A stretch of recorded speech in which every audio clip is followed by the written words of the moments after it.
Good day and good evening, and welcome back to Dailies Hangout stream with me, Chaiji, but you can just call me Kai.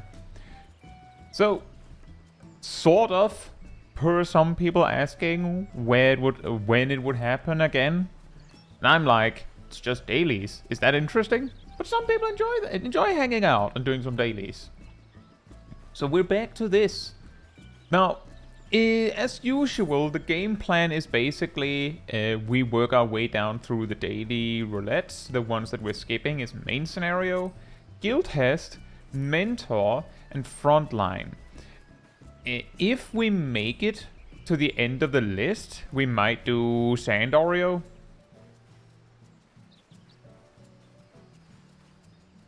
But other than that, that's the plan.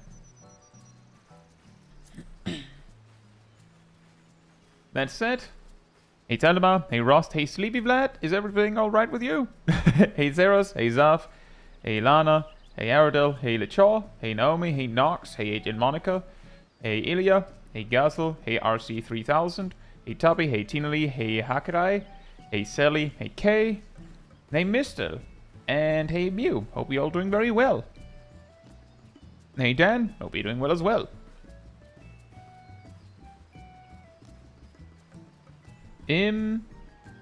Let's see, Gazel says, what was the last Dailies Hangout, speaking of which? I believe it was... I remember we had one, like, just before the Black Mage reworks, and then we had one, like, very shortly after the Black Mage reworks. And then I think we've had one since then. That gives a pretty large, like, range where it could happen. I don't recall if we've had one in 7.3. We have had one in 7.3, because the last one was in 7.3.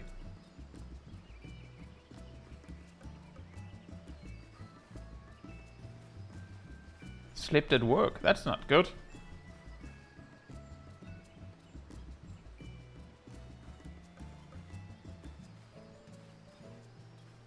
'18th of September. Oh, well, then it's like nearly 2 months ago. But yeah, the way that I normally do this is, so I'm at my house, which you're welcome to visit, of course. It's on Chaos and it is right here. And the reason why that matters is because the way that I usually put the groups together for the dailies is that I will basically say, like, I'll walk over to somewhere in my garden here, and I'll be like, if you want to come along for insert roulette, come over to me, and then you just run over to me, and then I'll try to grab as many people as I can. I'll also try my best to make sure I don't grab the same people over and over again, so that everyone gets to, you know, play with me, if you want to play with me. And then we just work our way through. I'll usually do the 4-man stuff first, then the 8-man stuff, and then the alliance raid stuff. The alliance raid stuff, of course, the only, like, you literally cannot queue for alliance raid roulette with more than 8 players. So we, like, if we're enough players, we'll split up in multiple teams and then try to queue together. As you know, from mentor roulette streams, I'll announce a time that I'm queuing, and then if you just click queue at the same time, then we maximize the odds that we will land in the same duty. If there is a chance that we land in the same duty. Usually that requires that there's a need for a little bit more players than us for an alliance raid to appear. So, such that we can all enter the queue, and then like the duty appears with all of us in it. So that's pretty much the game plan, and then we just work our way through the dailies. And then we'll do the alliance raid if we have time to spare after that. And tonight, I will probably switch role as is needed, where sometimes I'll be like strictly playing one specific job. I'll be willing to switch around, but if we have tanks and healers without me switching, then easy for me. I'll say, Frauko, hope you're doing well. Yeah, unfortunately, just one last thing is that just for any newer players that might be confused on it, or generally players that don't know, is that the way that data center visiting works in Final Fantasy XIV is that you can only visit if you are either in the same region or if your destination is Materia, which is the Oceania data center. For some reason, and there's a lot that you can discuss about it. We have many times before, but for various reasons, NA, EU, and JP cannot visit each other. The only way that you can visit EU is if you're already on EU, which means you have to be on Light or Chaos. If you don't know how to do data center travel as opposed to world travel, you have to log out to the character screen, right-click your name on the right, and then choose data center travel. Then you can send your character to another data center in your region or Materia.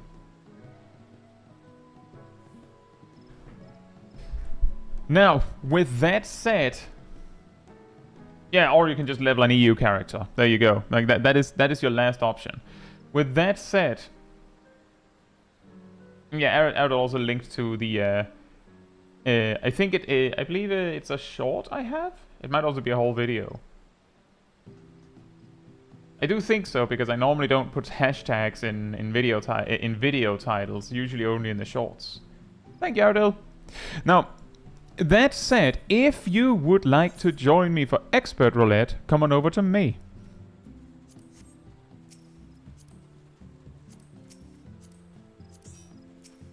Speed. Grab my notes.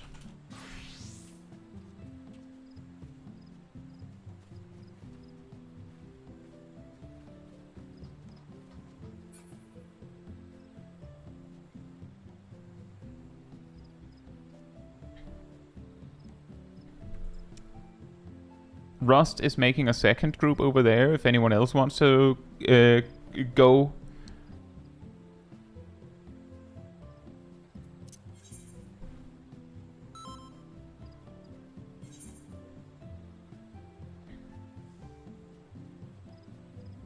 Uber Penguin says, I keep seeing conflicting info on this, but when should I LB in a dungeon as a ranged DPS? I believe I have a Mythbuster video dedicated to this kind of conversation.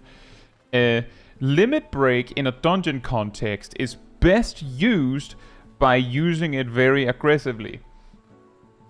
If you have limit break sometime during the second boss, then the best you can do is have a melee use limit break on the boss to get it out the door so you can generate another limit break. If you don't have a melee, then you don't limit break the second boss, preferably. If you get limit break after the second boss, and I'm specifically saying second boss because you usually don't get limit break before the second boss in a dungeon. If you get limit break after the second boss, then the best you can do with a limit break is use the ranged or mage limit break on an AoE pull before the final boss. Thank you, Ardil. It becomes a little complicated because you might not want to use an AoE limit break on the same pull that people are using their 2-minute burst. But at the same time, the sooner you use it, the sooner you can generate one more. So that's why it gets a little complicated. Might just want to, as Nox put it, just use it.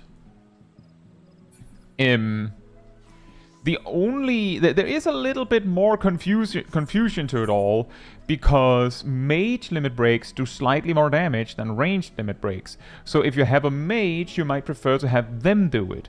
But then there's a whole thing about which DPS is actually doing more personal damage on a given AoE pull.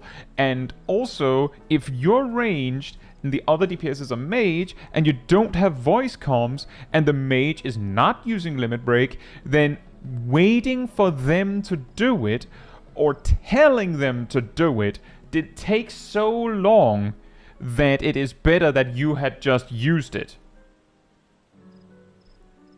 So in short, if you have limit break available in a dungeon and you're ranged, send it.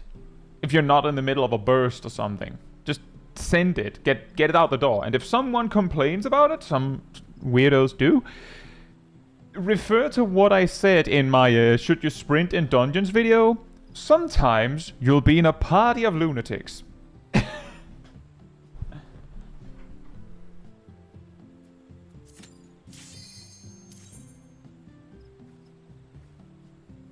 Also, hey Kiwi Crusher, hope you're doing well, and thank you. Oh boy, the only expert roulette, as you all know. There are beasts ahead of you. They must have gotten in and made themselves at home.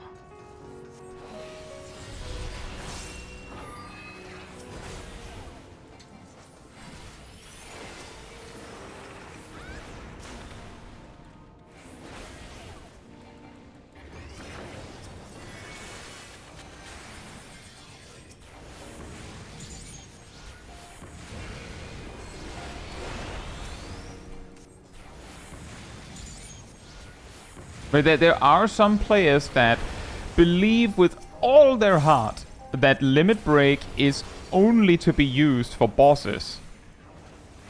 And they don't think, like, they don't really think further than that.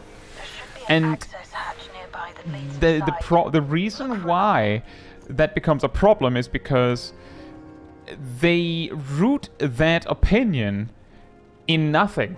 Like, they don't have it based in some, like, fact or statistic or something. Like, there isn't a logical reason why they think so. It's just that they have decided that that's how you do things.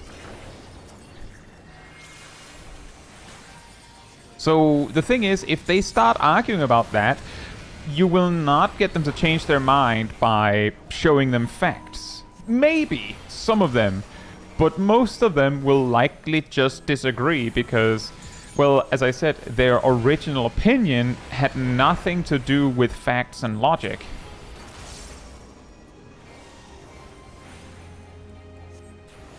And yeah, good point, Kay. It's the same as when some people are like, only using their cooldowns on bosses. Equally, not for any other reason than that's how I've always done it, or something like that. Progresses, and then there's people like me who forget about LB in general. See, the thing is, that one you get to dodge any responsibility there because you're not trying to force that opinion down anyone else's throat. You're not using Limit Break. You're not saving the Limit Break for anything. You're not using it. Like, you're straight up just not using it for no particular reason other than, oh yeah, Limit Break, I forgot. Helium, hope you're doing well. And yeah, also, like, generally players that don't know what Limit Break is for are also excused in the same way. Because it's not about, like, they're not trying to force their will on anyone. They're not using the Limit Break. They're not saying that you can't. They just aren't.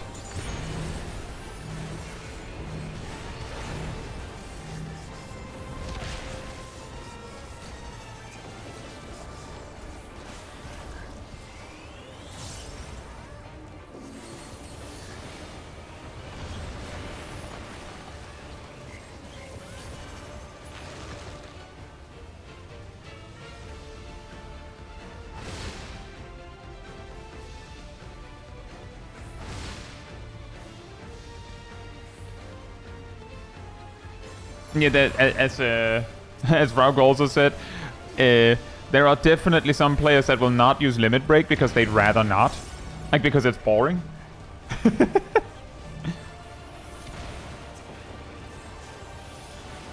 Which I think is a very, very fair reason to not be doing it. Like, I can totally see it.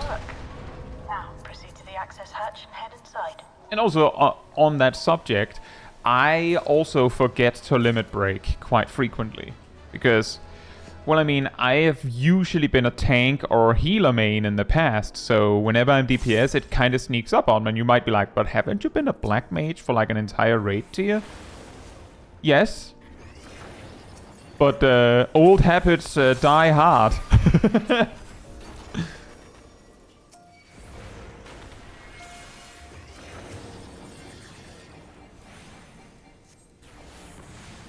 And the key difference, again, is you not doing something because you forgot, or for any other reason for that matter, doesn't hurt anyone. The problem is mostly when people like try to force their way on others. Like, for instance, players that throw a fit if you use limit break on a different thing than they want you to. The people labored to maintain the castle. It meant a lot to them. It's upsetting to think that preservation's terminal is in this place. Hold on. Someone's jammed communication. Stay alert.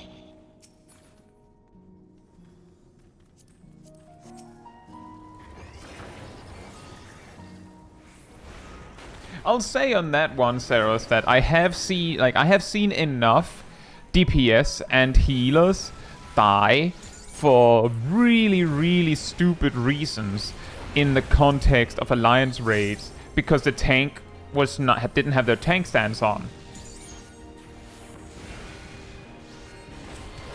So I can at least see why someone would be like, tank, put on your stance. You have to put on your stance, because some tanks you don't even have to worry about. Like, they're paying attention. They'll instantly turn on their tank stance if they see the main tank die or something.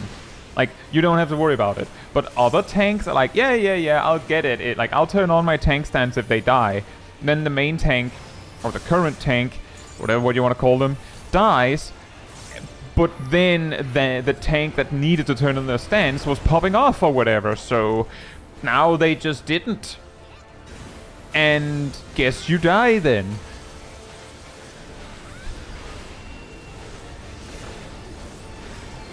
Whoops. Guess who forgot to use freeze? Or rather Blizzard 4.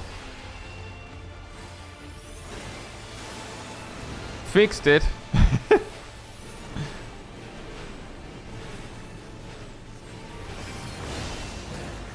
But basically that's the reason, is that some tanks are like, no, I have it, I'll figure it out. But then they just don't. Like, I definitely know some people that are like, no, I won't forget. But you know they will forget. You know the type.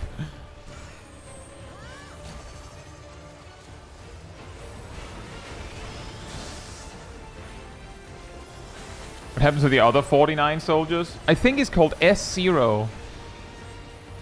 And most of the actually, Dan, most of these like robot soldiers are named S and a number. So presumably this is like the prototype.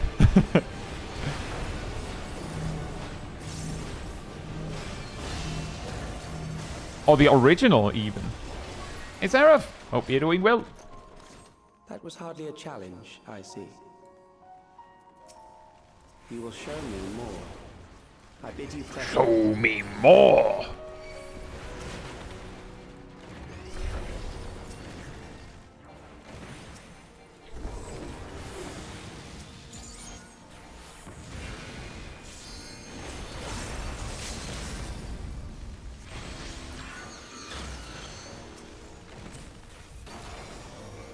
Conveniently, I didn't have any 2-minute burst for this pull, so it felt more logical for me to just LB there, since we got it there.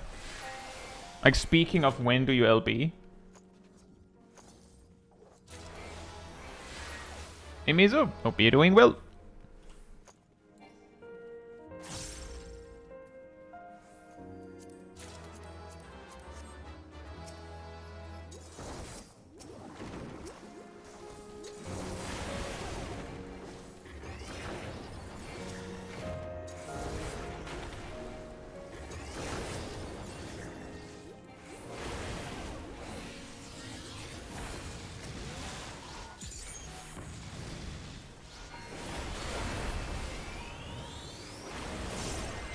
I have a feeling this guy's gonna ride all the way over to the other side or something. That would be a classic. Nope, apparently he's just gonna... he's just gonna turn. That's...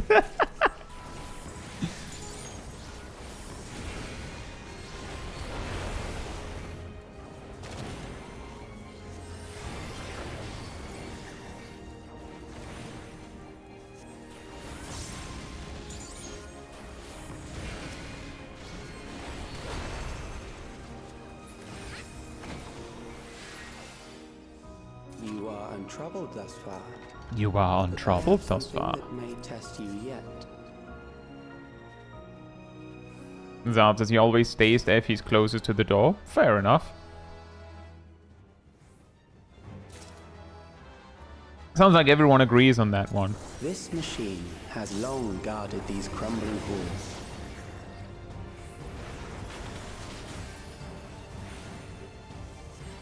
I clearly haven't done Underkeep enough.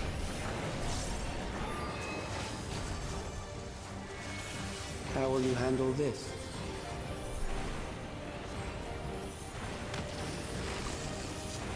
I will handle it by taking a sip of my tea. Not particularly concerned.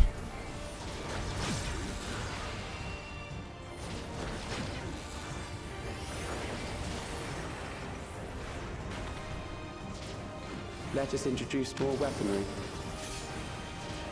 Big emphasis on can Mew because there is the overlap with a half room cleave and a spread marker, so someone has to move further away, I think.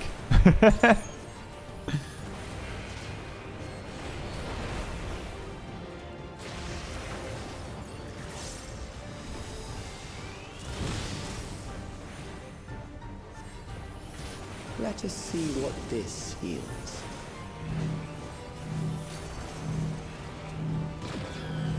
Or maybe not. If you're really quick on your feet, maybe it doesn't matter. Perhaps a Just new say approach put my to ley sensor lines. adaptability.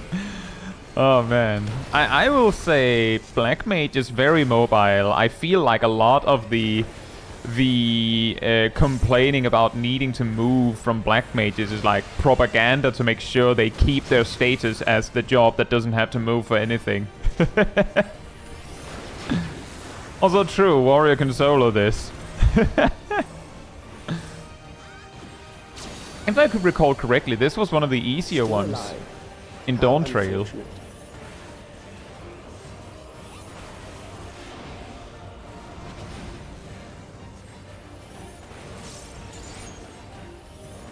For you to die here, it would save me trouble later.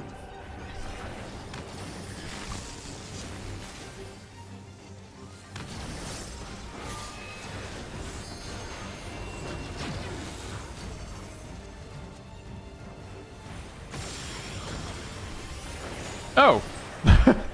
It's already over, okay.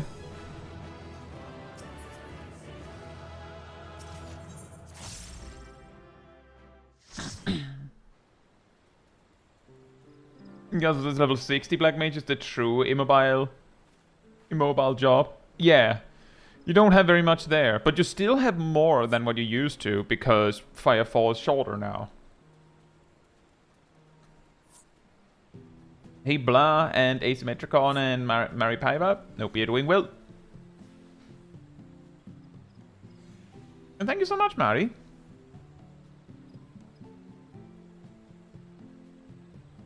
People still think Black Mage is immobile, just like they still think Machinist Flamethrower is totally useless.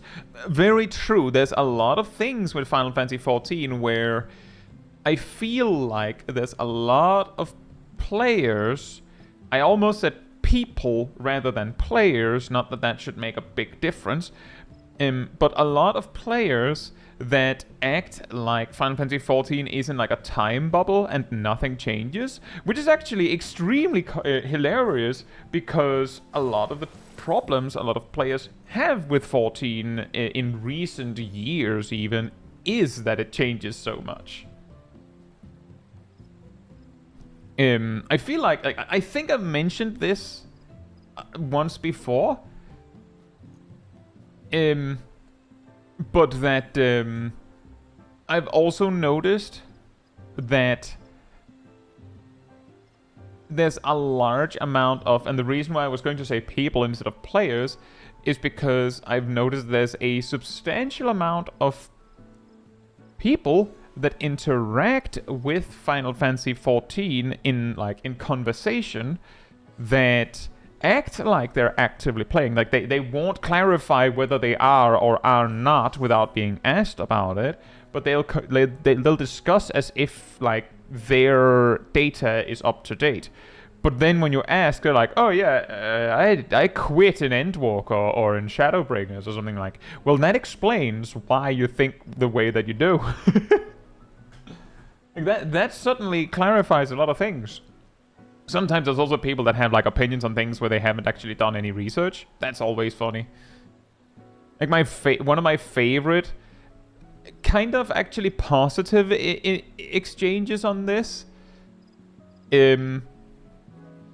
was someone on the topic of healers not attacking. Like some healers just straight up not attacking in dungeons and such. Was like, is that actually a thing? Are there any healers that do this? I'm like, yeah, that it happens. Like there are players that do this. More likely in lower level dungeons, but it happens all over. And they're like, oh, yeah, fair enough. I haven't seen it much, but I always play healer myself. Like, oh, so the reason you haven't met them is because there's never anyone else healing in your parties. It's like,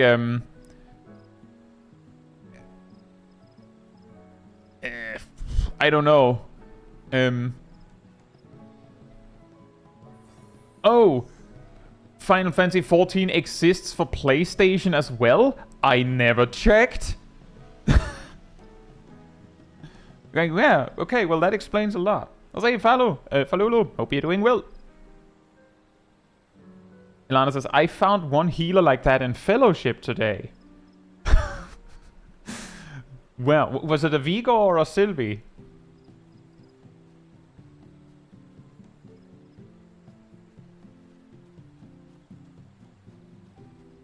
Vigor, oh boy. So the reason why that's different in that game is... So Sylvie reduces the cooldown of like a major cooldown by attacking, among other things. Like it also does other stuff. By design, it can technically generate MP for her to just spam attack, among other things. But it like basically imagine if Glare reduced the cooldown of Asylum. If Glare reduced the cooldown of Asylum every time you cast it, that's what Sylvie's basic attack does. Kind of the equivalent. So that would suck on Sylvie. On Vigor, basically imagine if Broil generated Aetherflow stacks. Like not like one whole one per Broil, but like gradually it would generate Aetherflow stacks. And you're just not attacking. Like you're just not attacking.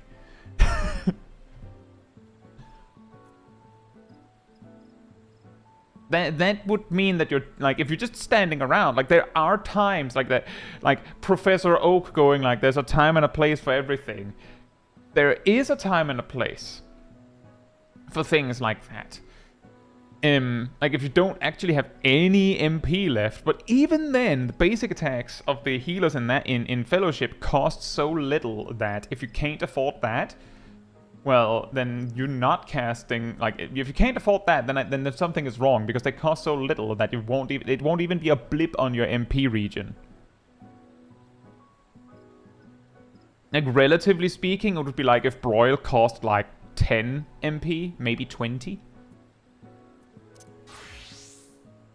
But yeah, that would be awesome if Final Fantasy XIV had something like that.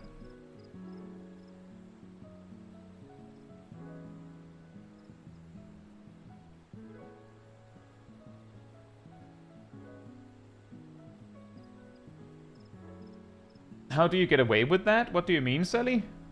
Like, not attacking?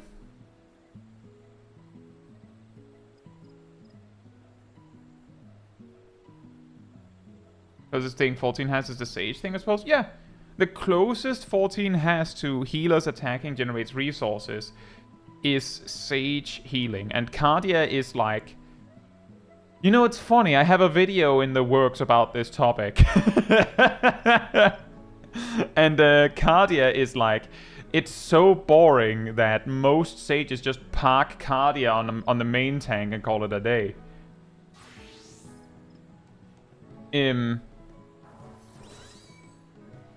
I imagine, Silly, I imagine that it's because Elana is in low leagues, or maybe it was in quick play. Oh, Elana says it was in the first capstone dungeon. Yeah, in Cithral's Fall. Yeah, in that one a healer could get away with not attacking. A little weird, but yeah. They could probably get away with that. Especially if they haven't picked the correct talents for Vigor, then who knows? Anyway, if you would like to join me for level 100 dungeons, come over to me.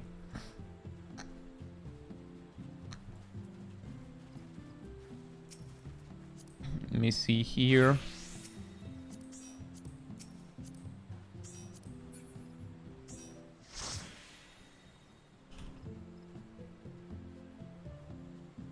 I was not picking around anyone. I was looking at who I saw missed last round, and also who came first. A little, not trying to cheat anyone. I hope you all know that. How about we go Pictomancer for this one?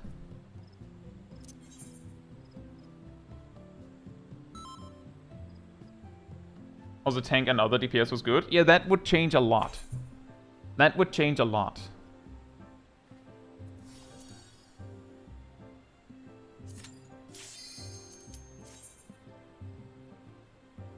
I think I'm pretty sure I have beaten Cithral's Fall with 10 minutes to spare, if not more than that.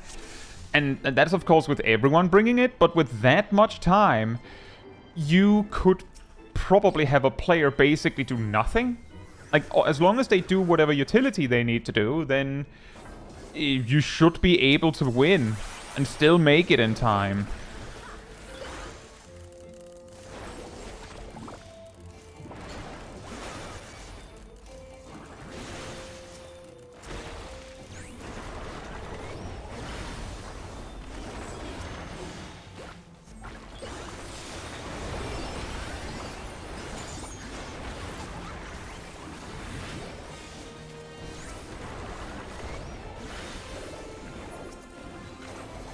Answers my best is with Sylvie, 12 minutes to spare. My best was Vigor, but we had like a Paragon geared tank, so kinda carried a little bit probably.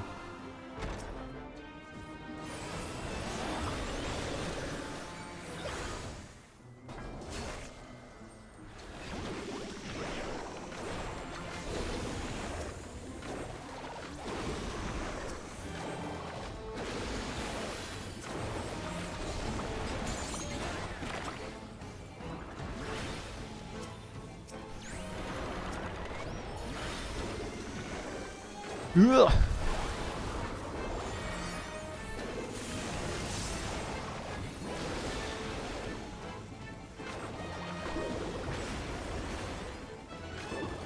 I mean, yeah, this is something that I've talked about many times, and usually when I bring up the fact that healers should have more reason to attack in 14, people often point to things like, well, Sage has one, and point to things like, well, all healers have healing that deals damage. Doesn't that count? And yeah, a little bit, I guess. It's just that that's not quite what is meant with reason to attack. But yeah, it does technically count.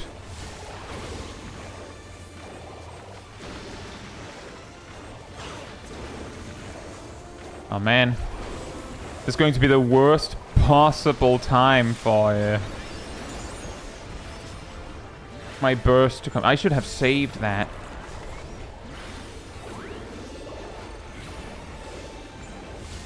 Maybe it'll be fine. Never punished. What? Apparently, I somehow didn't make it to Star Prism in time. That's really weird. Did I guess I misplant some things. I think I used Starry Muse early weave. That is a... that is a whole new level of oopsie on my part. I don't think I've ever done it that badly before. How did that even happen? I also got hatted as in my confusion.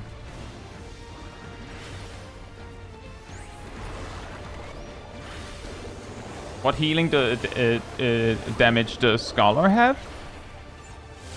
I believe usually when I bring it up, players will people will say, and when I'm saying people, I'm being very vague because of course it's not everyone. They'll be like, well, White Mage has SIs, and also Holy technically gives you defensive value with this stun, and Astrologian has Earthly Star,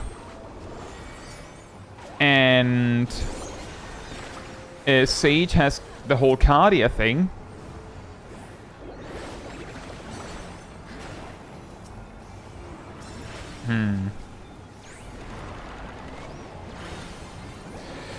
And then they'll be like, and also Scholar heals while they attack. Like their EOS will gives you reason to attack because you don't have to heal.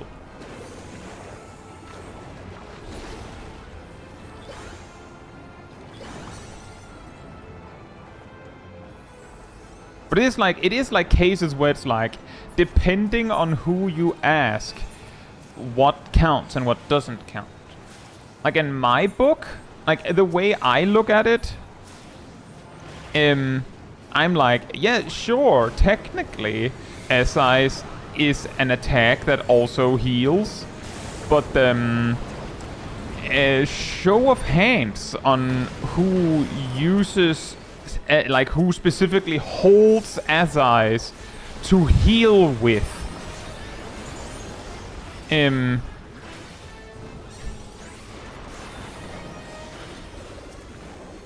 Let's see if it happens again.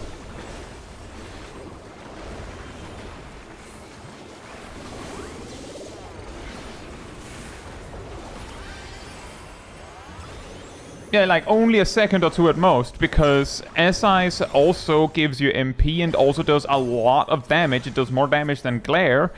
And on single target, that's not that much, but on AoE, you're not holding that SIs.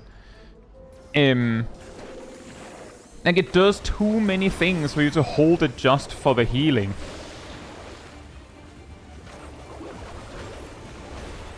And yeah, as Zarf says, what is more likely is that you might plan around the fact that you have SIs, and SIs will heal anyways.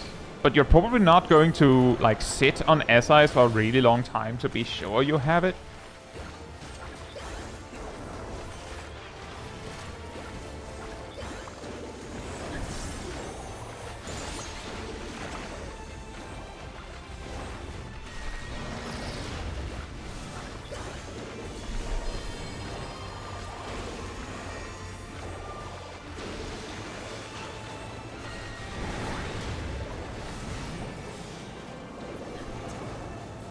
Did Kai look at where the teacups were? No, he did not.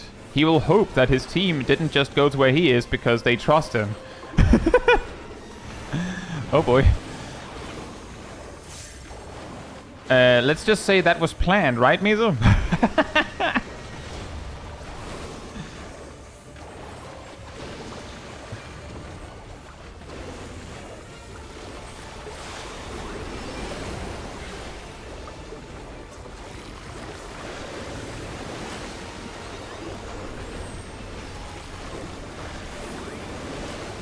I figured out what the problem was.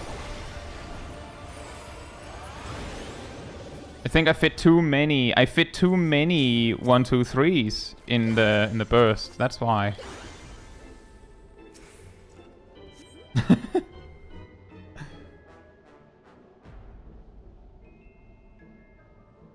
Dan says, a suggestion for White Mage I read on Discord was Stone having a chance to grant free cure. Not sure how that would look at higher levels. I would say it's a good, like, it's a good starting point for the conversation. It's a good starting point for the conversation. But I think actually that making stone give free cure would be more confusing than what we currently have.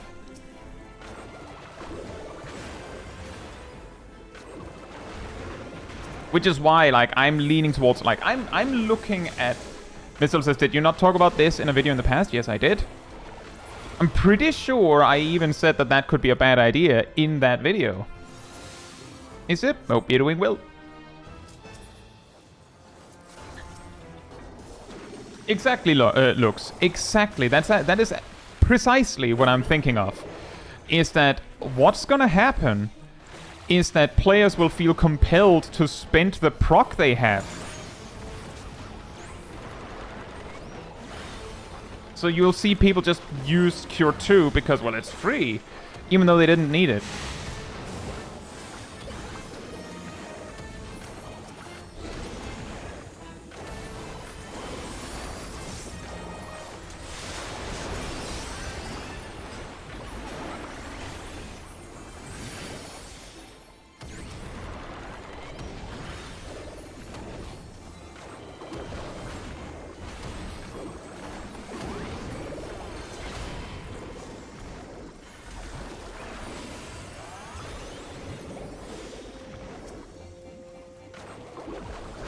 Better than nothing at all, but, like, let me put it like this. If free cure was moved from cure 1 to your basic attacks, so stone, glare, whatever, it would probably be an improvement over what we currently have. But I feel like it's like upgrading an F tier trait to a D tier trait. Or even like an E tier trait. Like, it's a really bad one. So it being better is like, yeah, good job, I guess.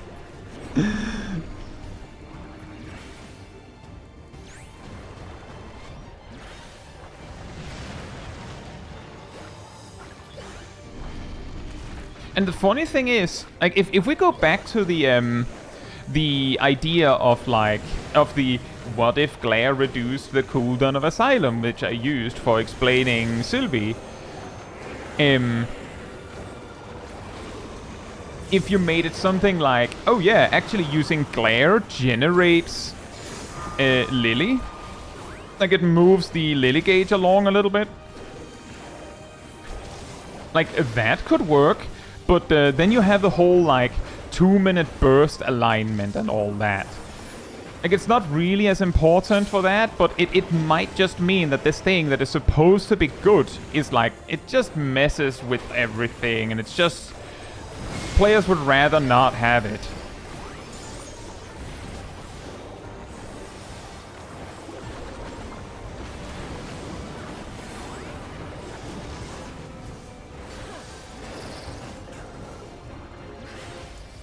Hey, Gold! Hope you're doing well.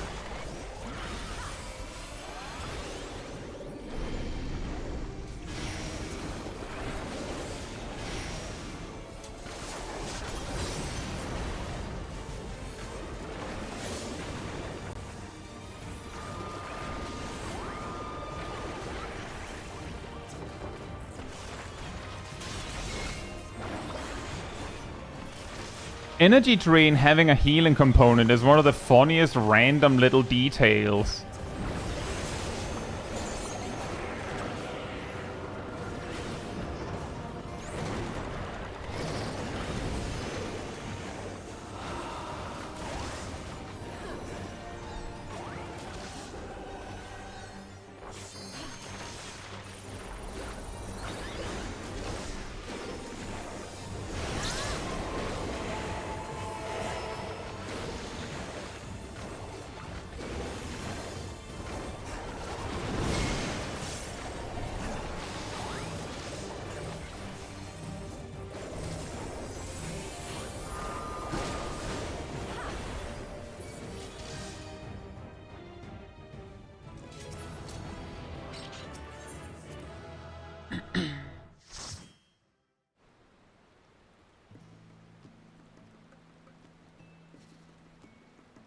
In Quantum, Energy Drain is considered a healing spell and will proc the massive AoE around the healer. Huh.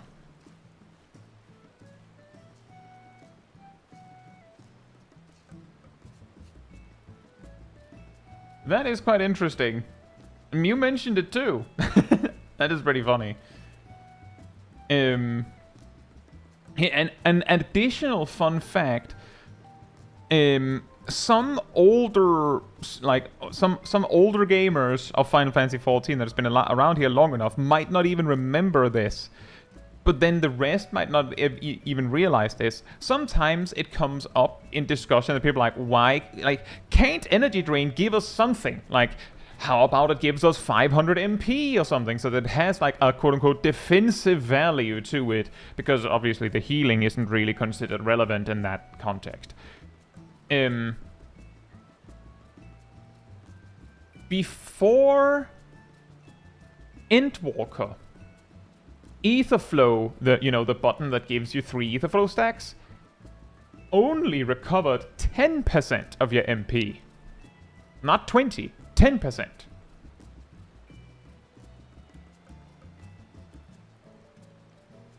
But Energy Drain recovered 500 MP on use, which meant that if you wanted MP, you could essentially convert Etherflow stacks into MP through Energy Drain as a medium.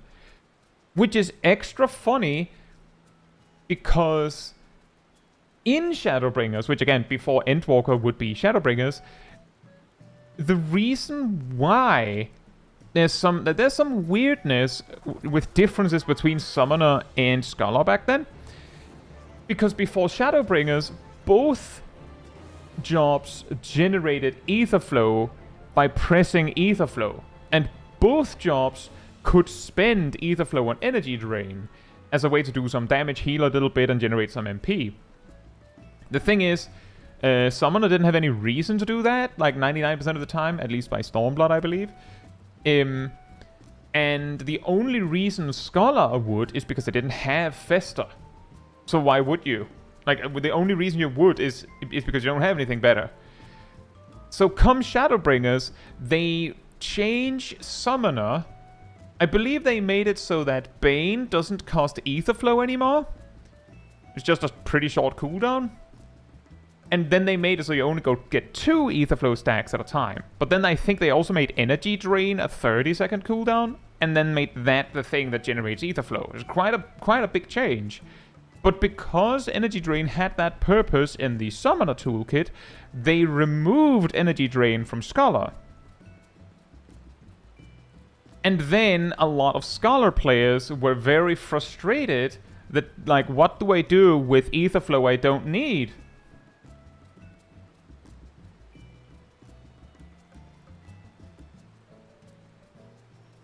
And if they had just, consider if they had released Sage at the same time that they made this change, then there's a possibility that all the players would have been like, yeah, what you do is the same as Sage, nothing.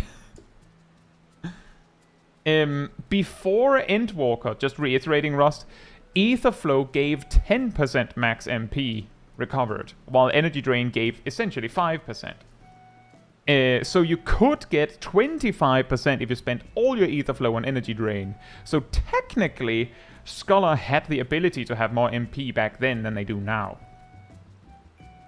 Also, hey, Koyuki, hope you're doing well.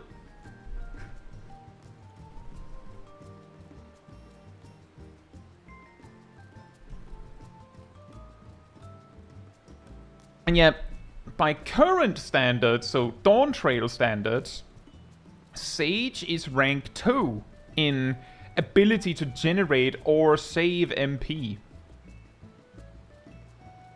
Because Astrologian and Scholar equally kinda suck at it. Which indeed does mean that, yes, White Mage generates the most MP.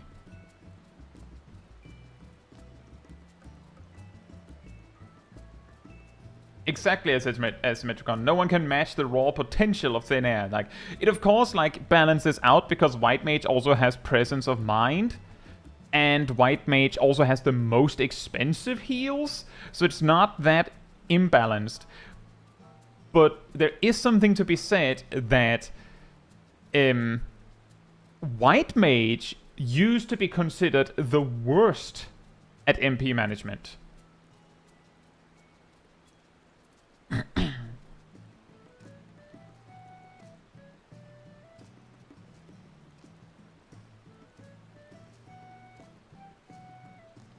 And also that, as Seraph says, if you're low level, then White Mage is in such a bad state that you probably need ethers in hard content. If you do, like, synced old hard content. Let me do this.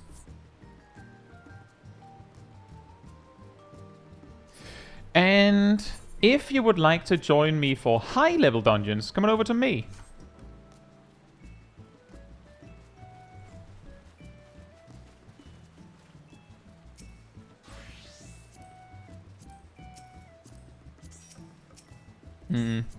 I'll do it like this.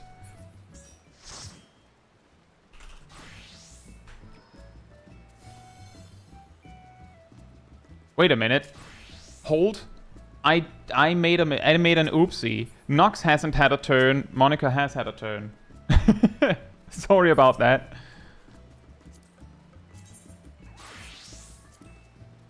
For some reason I was like, Agent Monica I haven't brought yet. Sorry about that. It's almost worse than me not picking someone is going, oh, actually, never mind. I'm very sorry, Agent Monica. I'm very, very sorry.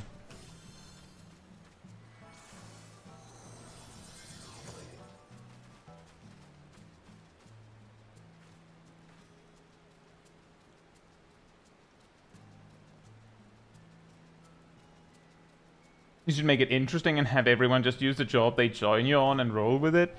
I don't think that's a good idea, because there will genuinely be duties and combinations where we straight up can't do that.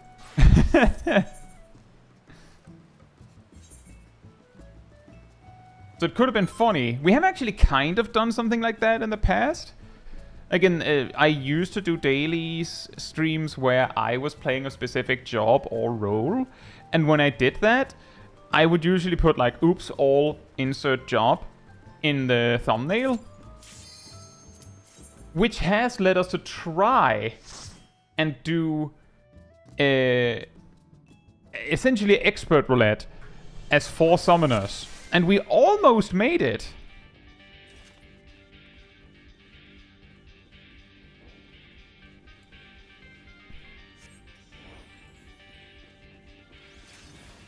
Are you ready for the most complex rotation ever invented, guys? Are you sure you can handle this?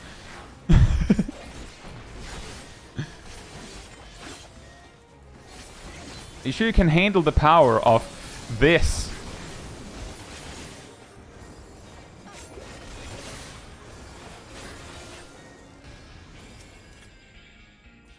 Four buttons. Are you ready? I also have a gap closer. Now, 5 buttons. I have utility. Hey Verona, hope you're doing well.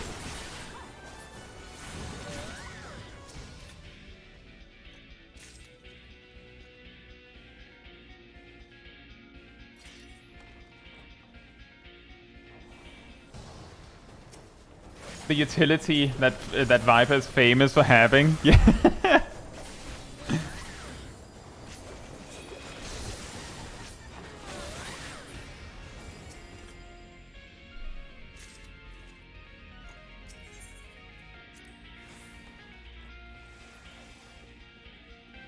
Budget thunderclap. I'm pretty sure it's literally thunderclap.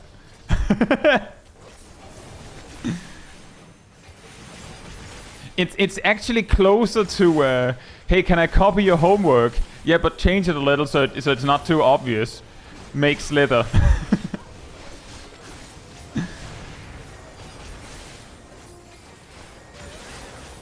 That's a spooky low HP.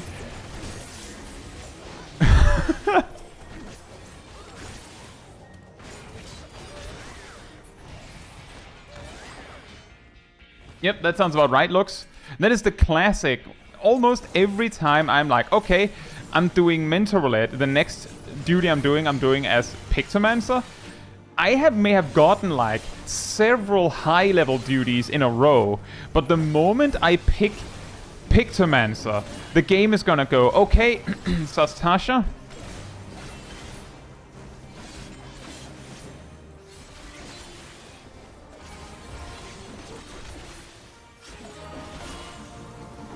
Oh. Wow.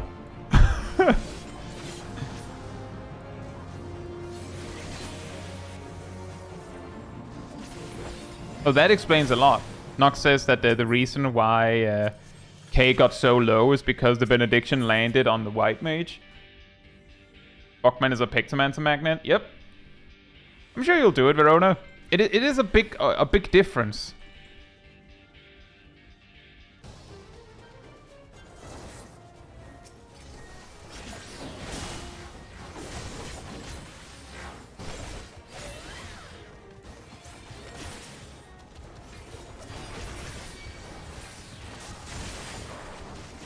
They call me the chainsaw. Ow. Actually, they might call me the lifesteal machine.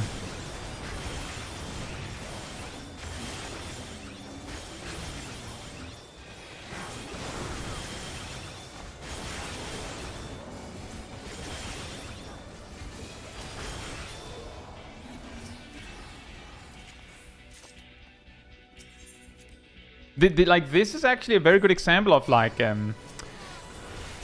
when I've compared healers, for example, I've often said, like, yeah, the big problem White Mage has is that it kind of sucks when you go into low-level duties. Like, speaking of which, and the only the biggest reason is that White Mage just only has one OGCD at level 50. Like, that's one of the biggest ones. Yeah, Holy Spam really helps even that out, but you don't always just get to Holy Spam, depending on the duty.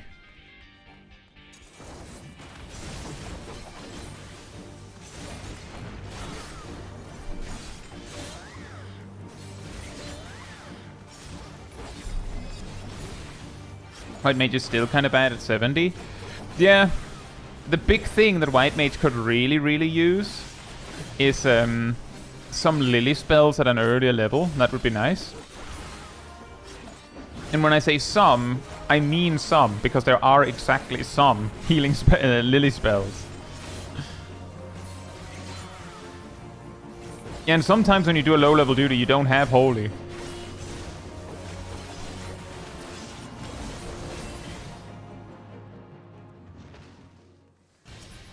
Tasting it up. Hope you're doing well.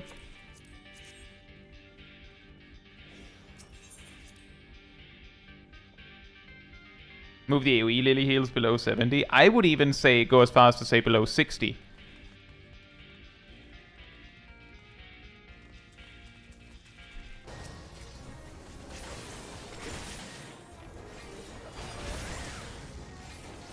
But I will say I could see justification that it would have to be a weaker one or something. But yeah, move the Lily toolkit as a whole a lot earlier.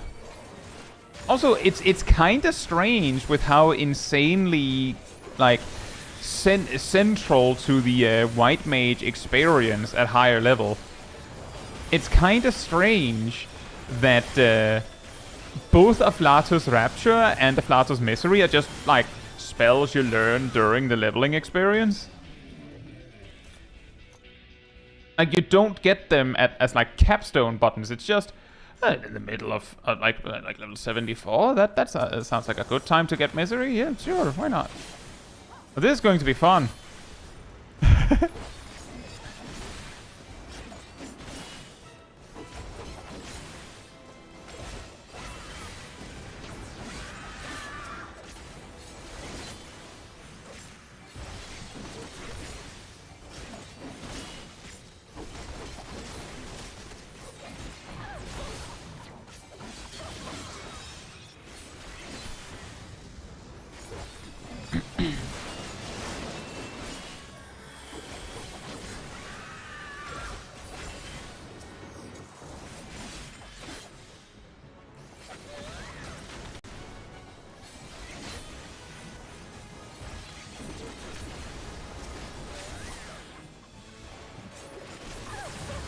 Well, see, the trick is, Sting Arrow, that's part of the charm with White Mage. And once you have a Afflatus Misery, and this is a really important part, Sting Arrow. The really important... Whoops. The really important part about it... I actually wonder if we're... Ow. The really important part about it is that once you have a Afflatus Misery, then using a Lily spell is damage neutral. Because Afflatus Misery does the same damage as 4 glares on single target. So one way you can interact with it is it doesn't matter if you use Lily spells for nothing.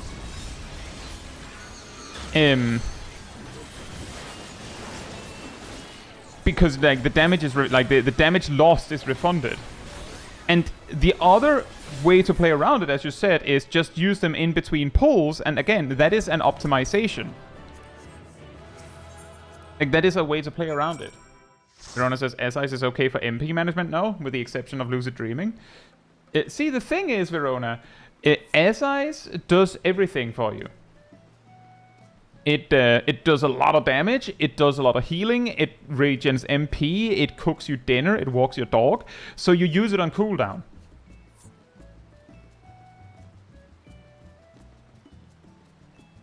And that's also true, Johnny. At level 80, Misery is a gain.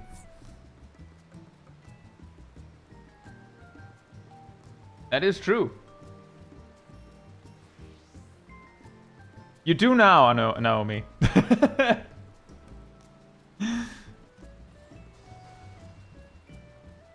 Just I wish Bloodwedding would cook my dinner. Does your Bloodwedding not cook your dinner? It cooks mine.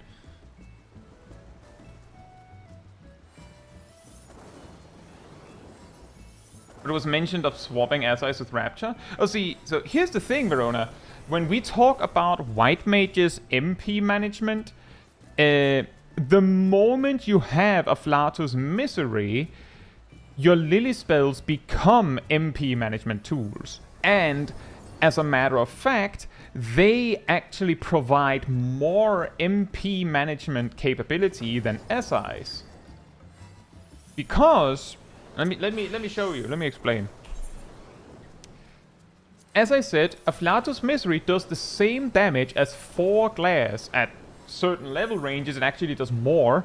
But a very important detail is that your basic attacks cost 400 MP. So whenever you use a G-Cities or spell on something that either A, costs less than that, or B, costs nothing, you have essentially recovered that much, the difference in MP. And Afflatus Misery is free, Afflatus Rapture is free, and Afflatus Solace is also free. So if you're using them instead of a glare, and because of Afflatus Misery, they are essentially able to replace a glare at no cost.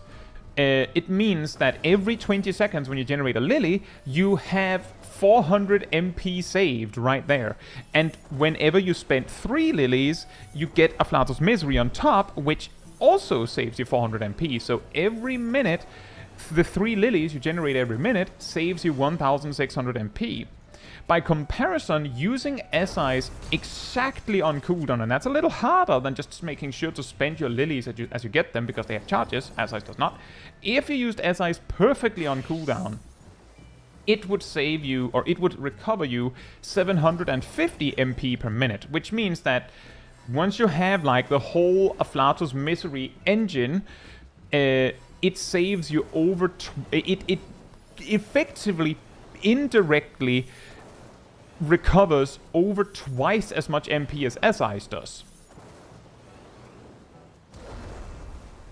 Hey Bakash, hope you're doing well.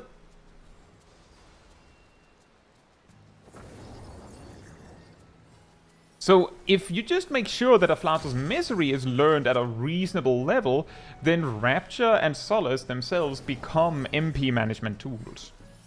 Technically, they also are without Misery. The difference is that as long as you don't have Misery, then Afflatus Solace is just a free Cure 2.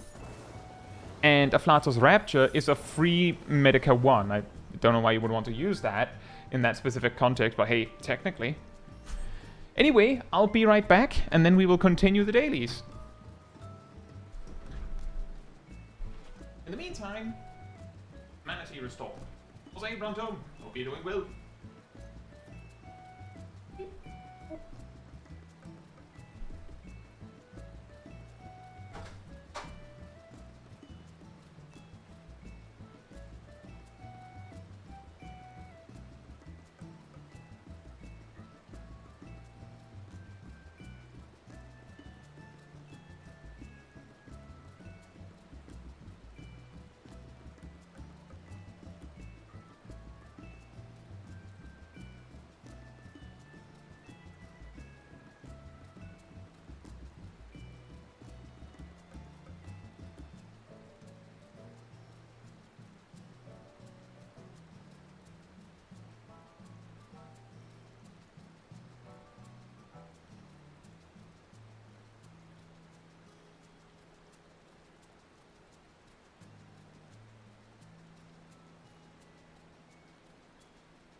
Alright, I'm back. Wait, what worked?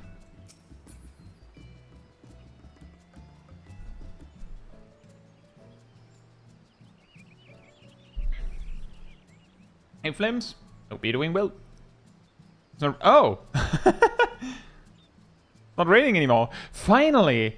A different weather effect in the Shroud. Franco says, this reminds me why I almost failed college algebra.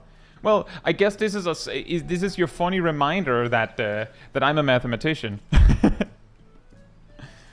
Not that the math we just did is very difficult.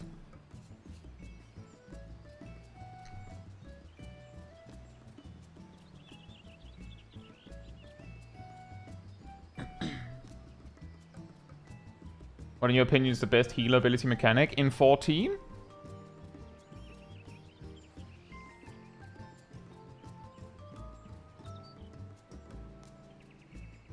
Your favorite number? I don't think I have. I think it's E. E or pi. In 14.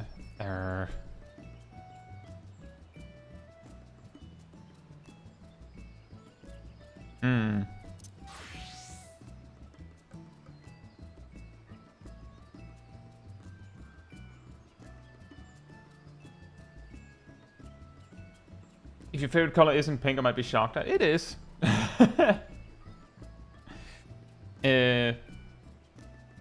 I think a really weird one is just possibly my favorite healing ability is Celestial Intersection.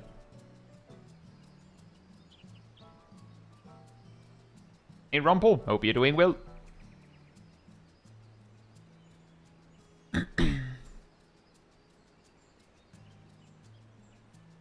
Have you done a video on White Mage Math? I'm pretty sure that I have explained the whole Aflato's Misery is damage neutral thing in a video. I can't remember if it was one of the healer comparison videos, but I specifically know that I did because I remember a comment suggesting that I'm wrong.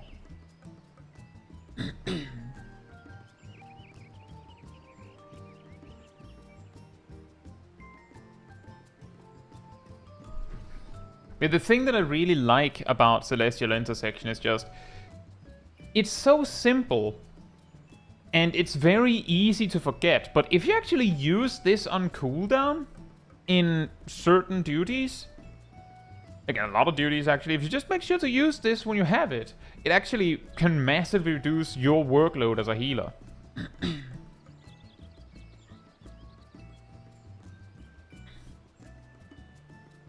Same with the White Mage one, but there's a clear difference between Divine Benison and Celestial Intersection.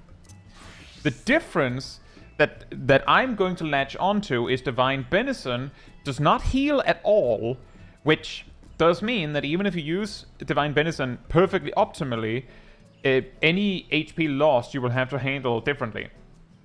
Second thing is Divine Benison lasts 15 seconds, while Celestial Intersection lasts 30. So Divine Benison, you can use it on the tank on cooldown when you don't have charges on it yet, but it could just take time out before you can use it again.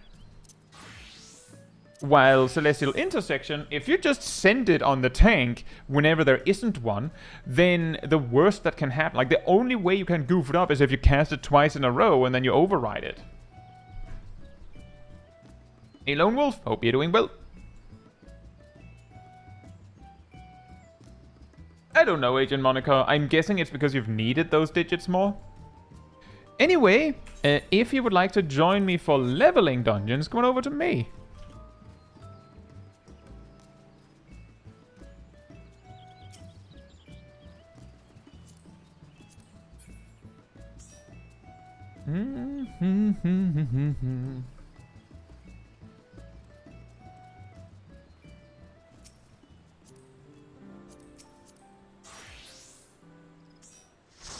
You're saying Astrologian is a barrier healer. I feel like we've gone down this path recently.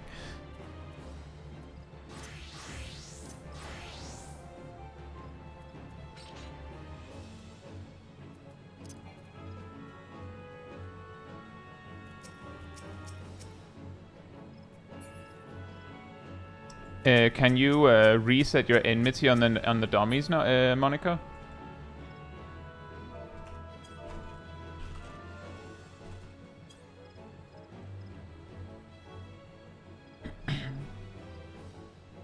It is one of the funny things is I have genuinely been accused of putting the healers in boxes by calling them barrier healers and pure healers.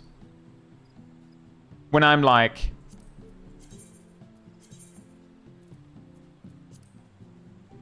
it's not me.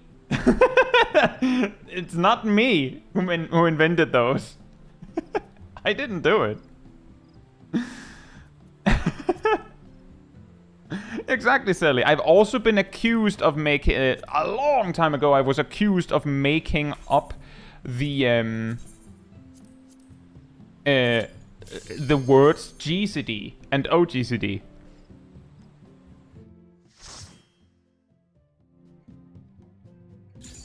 If you ever needed some evidence that some people are very enclosed in their own bubbles.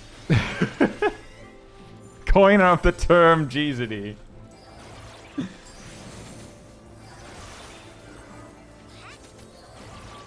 You know, Verona, the GCD predates WoW, as far as I know.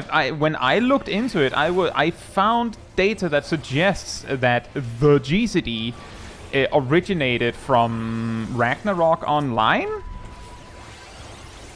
I think it was.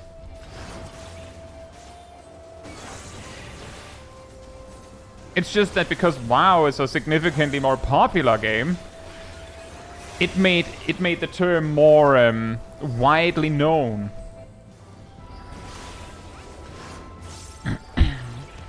There's actually a huge amount of terms in 14 that are like, if you look closely, you're like, but that's not what 14 calls it. And then if you check, like if you look around, you'll be like, oh, it's because WoW gamers came and named it and used the term they're used to. What? if I say, like, what is the... What kind of stat is strength in Final Fantasy XIV? Like, if you were to put, like, a descriptive word in front of stat when describing what strength is, you know, relative to, say, crit, that's as primary. Does Final Fantasy XIV refer to it as a primary stat?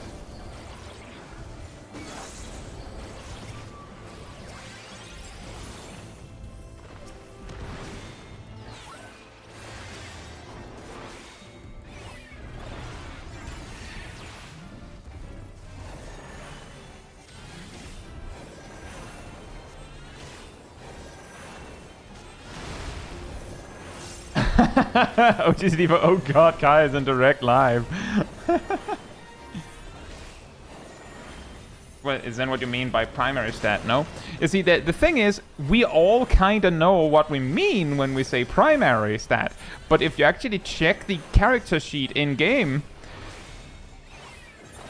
the things we know as primary stats call them attributes. The game calls them attributes.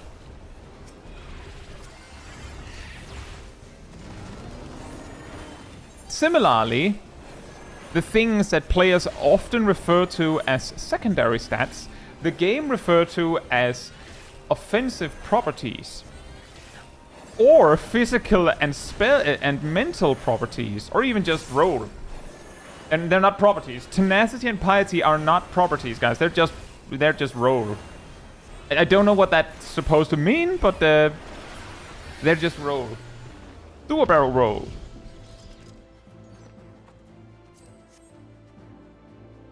The true primary stat is crit. I mean, in a way, yeah.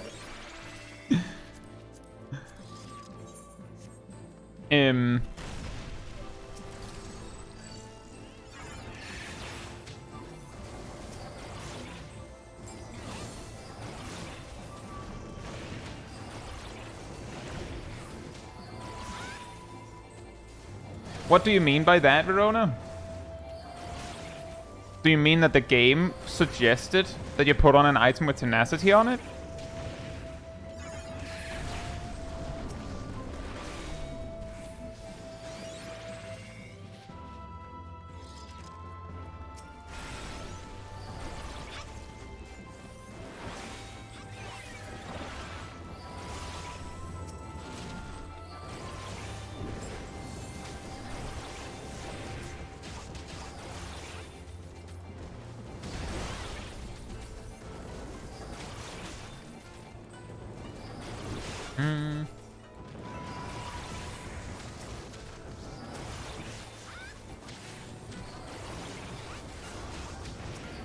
Yeah, the thing is, especially in lower level duties, Verona, the recommend gear button isn't always super smart. A lot of the time, it'll recommend something that's like just straight up not right, because it like I'm not actually sure what the logic it uses is.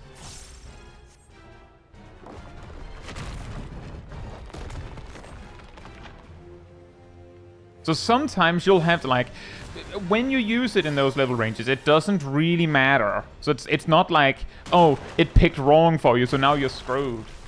But it is more like, sometimes if you want to actually get the optimal gear, you have to double check.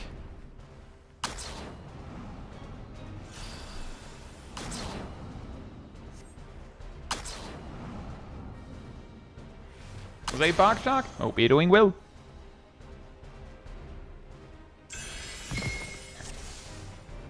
That can happen, Frauko. I don't know if the recommended gear thing can tell the difference between a normal quality or a high quality item.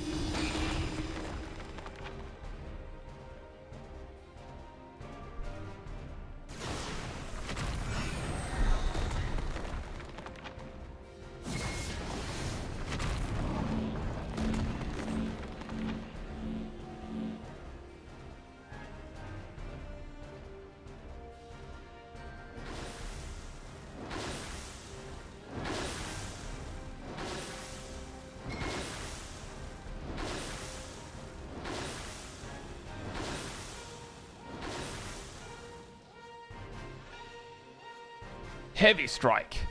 Blech.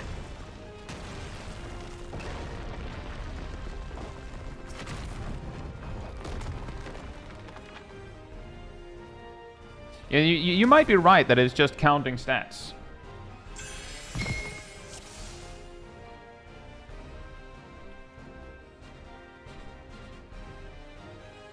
But usually when I use the recommend gear button, I use it knowing, like having a pretty good idea of what items I'm expecting it to pick for me. So I'm basically using it as a shorthand instead of having to like go and manually equip a bunch of items. I'm just like, well, I know that it's going to pick these items for me, so I'm just gonna let it pick them for me and save some button presses. Which I know is very lazy. That is how I use it usually. It's also been a very long time since I've been in a level range where I got frequent gear replacements.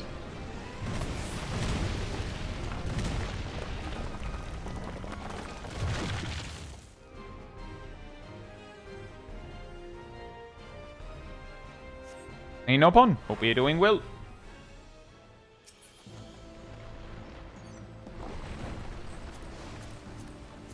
Someone says, how about splitting up stats like crit chance and crit damage or GCD speed dot damage and just make it scale much faster, having the whole materia system then be on your jobstone and work like Stormblood relics? That's a pretty big change. How about we take it one at a time? Splitting the stats up sounds like a good way to balance them, at a glance at least. The reason why it might not be a good idea, like just in a vac, like as the only change, I know that's not what you said, but like just taking it one step at a time, is because splitting up crit chance and crit damage is a very effective way to make something that you would think is a gear upgrade not really be a gear upgrade. Because like if you are lucky and get a lot of crit chance gear, but not a lot of crit damage gear, or worse, you get a huge amount of crit damage gear but no crit chance, then your gear, despite supposedly being really nice, kind of sucks. So it can feel like a punishment. Because like the stats depend on each other. On the one hand, that should be really good, right? Because right, sorry, Shadowbringer's relics. Yeah, but like in a way it should be really good because it removes some of the greater like balancing issues from some of these stats. To be fair, speed, like the dot damage scaling they provide has always been worse than the damage scaling that Determination provides. So if you ever picked speed for the dot damage, it's like, why didn't you just pick Determination? So that one isn't really something that needs to be like reined in, but crit chance and crit damage being separated would probably be a very effective way to balance it. But yeah, the problem then is that it would lead to a worse experience for the player that doesn't care about gear, the ones that just want to put on a gear set and be done with it, because that gear set might lead to a bad mix of stats. And because the stats are more dependent on each other by splitting them in that way, that would just lead to an unsatisfying experience. And yeah, I know that the other games have done it. I'm not saying that it can't be done. Like, the reason why I know that this could be a problem is because I know that other games do it. Verona says, how would buffs like Chain Stratagem or Bard's Song work in that regard? Those stats already give you crit chance, specifically, Verona. So they wouldn't change at all. But they would probably make it so that you would, like, if you have any one of those in your party, you'd probably prefer to have more crit damage than crit chance. Because you already get some of the chance.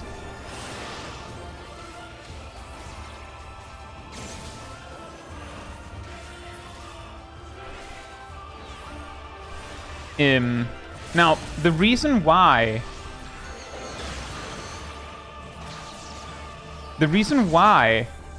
I took it step by step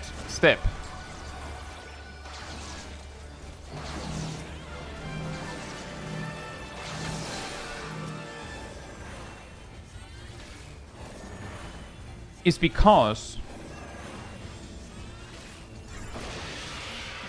the second suggestion that Nopon came with is, how about we made the whole materia system instead work off of like your jobstone? You just pick what stats you want from that. That would of course enable you in some capacity to just use your materia slots, quote unquote, to fix any like massive stat outliers you might have. Like if your gear set has like a huge amount of crit damage, then you could just use the materia system to give yourself a bunch of crit chance to compensate. Or if your gear set just doesn't have any crit damage on it, you could put crit damage on it or whatnot. Like you'd be able to like balance it out a little bit with that. So that's a good idea. I've also myself suggested in a video that they could rework how the stats work in general, and then just because, like, in my opinion, the stats on gear in Final Fantasy XIV are so whatever that they're just relevant enough that you can be like, darn it, there isn't crit on the item. And that's it. Like, then like that's where the conversation starts and ends. It's just like the stats are relevant enough that it can suck to not have the stat you want on it. But most of the time, a lot of players will just be like, eh. The stats are relevant enough that if you take two items of the same item level, one is likely better than the other. Which is a little meh. So my suggestion in that video was a way to like rework stats would be to just not have stats on gear, which I know is an even bigger leap, and then just have it so that players can like choose their stat distribution personally. The problem there is of course that they will, as you know, probably be a best way to do it, and then everyone will just do that, and then what difference does it make that you have the choice? And I didn't say that my suggestion was perfect, but it was like a conversation starter, I feel like.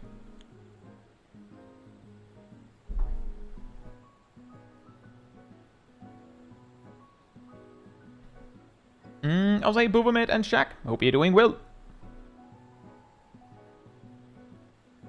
And also as Zav says, and this is actually the more important factor, is that in that video where I discussed this, I also pointed out that Final Fantasy XIV has a massive problem with not enough gear on offer. In any given raid tier, there is typically 2 hats, 2 chests, 2 gloves, 2 paints, 2 boots, 2 earrings, 2 necklaces, 2 bracers, and this is the big one, 2 rings to choose from at the highest possible item level. There's typically only 1 weapon, which is even worse. Hopefully the weapon has the correct stats. Usually it does, but if it doesn't, too bad. The reason why the rings are so important is because unlike weapons, where they usually go, well, these are the stats you would want on the best weapon, on the absolute best weapon, because this is not the stats you want on a relic. You don't want piety on a healer relic, actually. Rings tend to be a lot more all over the place with their stats, and sometimes you straight up just have a ring with like a dumb stat on it. And then like it's the best ring. Like this ring upgrades to 760. And one way to resolve that would be to offer more options. Another way would be to not make stats, like, just why is it that we make stats matter when the gear sets offered barely make it possible to even interact with it?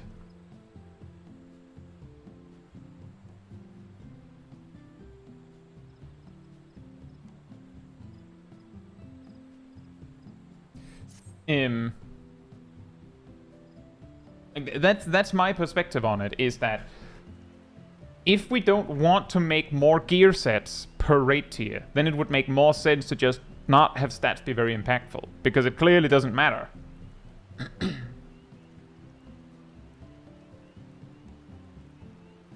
You can convert bad stats into stats you want.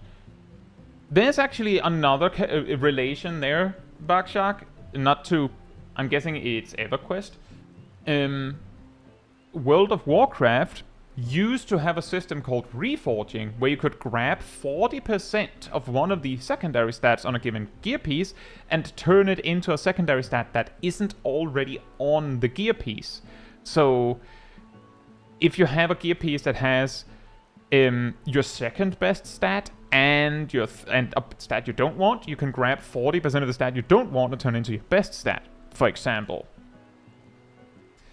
The thing is, back when that was an option, they had stats like hit chance and expertise, which is basically hit chance of a different type, less chance to get parried and things like that, which meant that it largely boiled down to using a machine to calculate how to reforge your stats back and forth to hit all of the stat caps you wanted.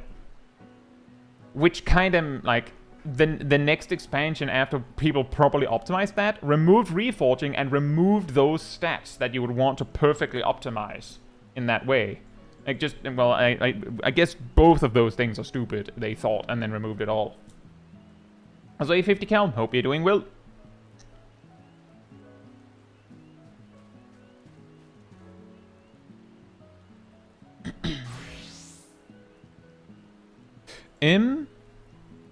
Yeah, basically my point is, in other MMOs where stats are more meaningful, there's usually multiple options and ways to gear, so it doesn't, like, so it isn't like you don't feel hemmed in on, like, there's basically 2 options. There's usually, like, maybe there's 3 options for a given gear slot, but there's enough options that you don't feel like it's A or B. Like, there's just enough gear options that it doesn't turn into that. Like, it doesn't turn into A or B. It can be, like, obfuscation by making sure that the gear doesn't drop in such a systematic way that it is very easy to keep track of, like it is in 14. But the biggest gripe I have with the whole gearing system is that there's only 2 options, and they have a gear slot that needs 2. Like, that's stupid. I don't feel like it is unreasonable to say that that's stupid.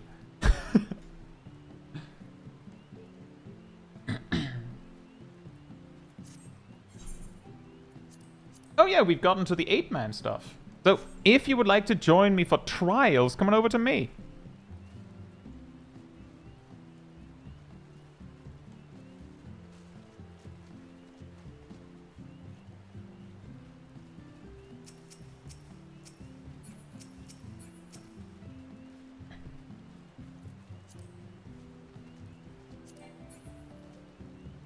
Remember to leave your party.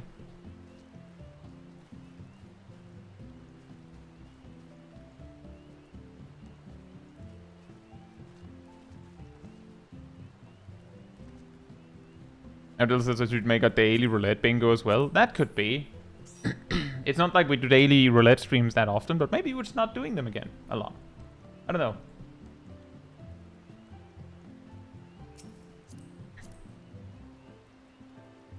Let me just count how many we are here. Is that exactly 5?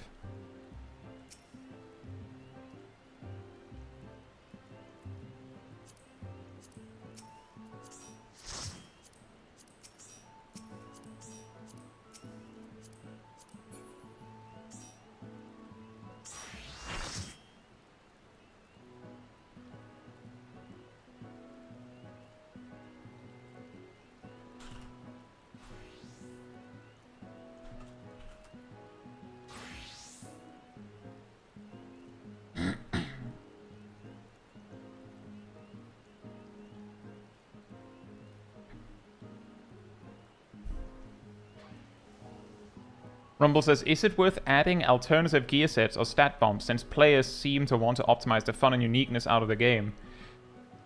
See, that, like, before we do the trial, just gonna say, that's also part of the video that where I talked about this. I believe it was about some of the, about Final Fantasy XIV's game design in some ways. the problems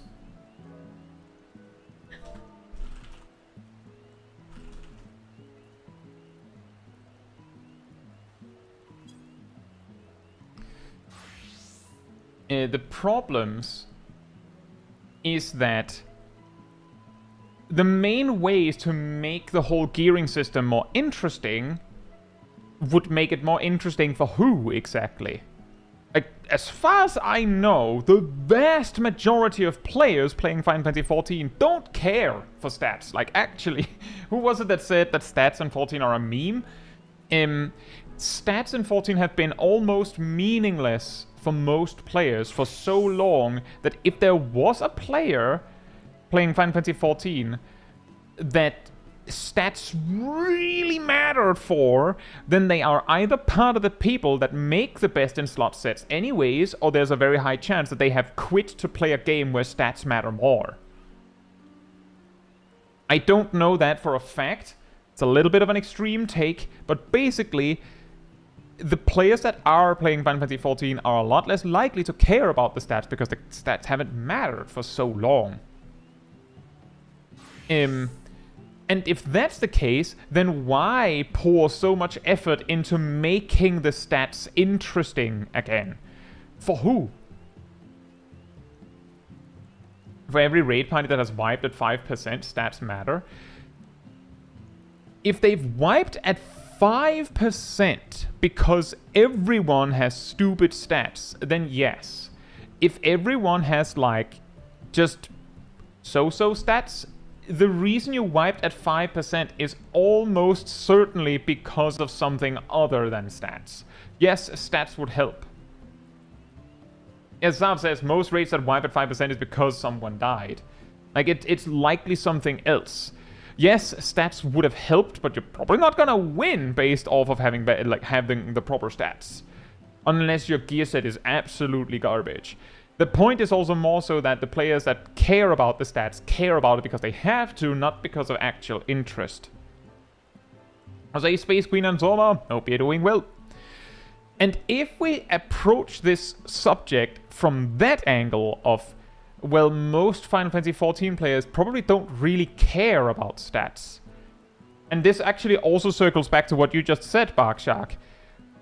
The reason these players care about stats is because the stats tripped them up. The reason why stats would have mattered is because they didn't care before. Which means, largely speaking, that if the stats hadn't mattered in the first place, these players would be happier. Because the reason they didn't get the clear, if it was actually because of their stats being bad and now they care, well, they didn't care before. And the reason why they care now is because they have to, not because they want to. And by that token, specifically, it would make more sense design-wise to go, well, what do the people that play 14 want? Seraph says, if you think stats don't matter, play at awkward GZD speeds because that feels so bad. Yes, but again, this is another case of stats basically, like, our raid team wiped because we didn't have the correct stats. My job feels bad to play because I don't have the correct stats. Both of these are actually excellent examples of why stats might actually be better not being there. I know that's a very extreme take, but it's basically like two examples of stats being present, ruining the fun for a lot of players, rather than adding to it. And I'm saying this as someone who likes messing with stats. I made a video I made a video series about explaining all of these stats in Final Fantasy XIV. I did it twice. And both times I concluded these series with a video that basically was, but actually all of the stats are boring. Harumph. And the first time I concluded it with, why don't we make them more interesting? And the best response I got to that is, for who? For the 0.1% who make the best in slot lists? or the few percent aside from those that just mess around with stats for the fun of it. Because making the stats more interesting is just going to make things more complicated for everyone else.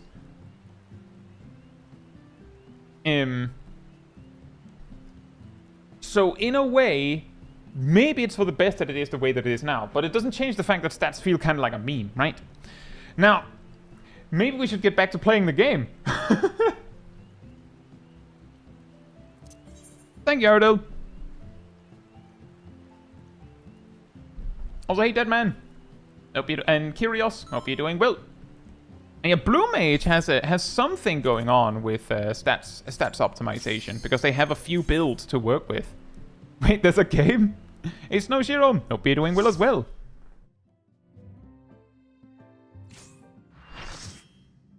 Oh, wow.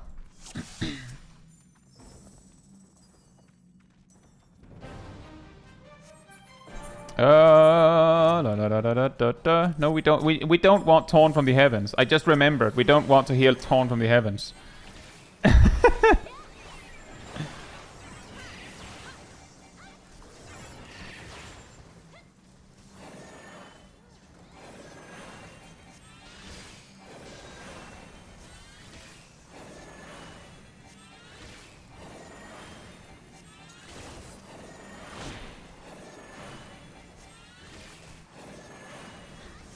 Yeah, the explanation for why I quickly turn off the music whenever there's Torn from the Heavens is not because there is a legitimate copyright claim on the song. It's actually because there is an illegitimate claim. And I don't want to fill out the quote-unquote paperwork of counterclaiming it.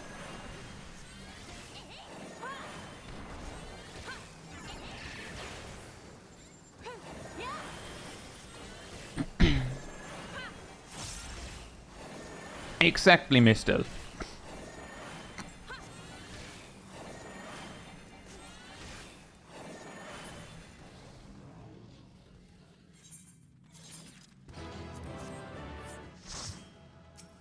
But yeah, I also agree that just outright deleting stats from 14 would also be a shame, which is why, like, my suggestion is just give the player the reins. Just give them the controls and let them choose what stats they want or something.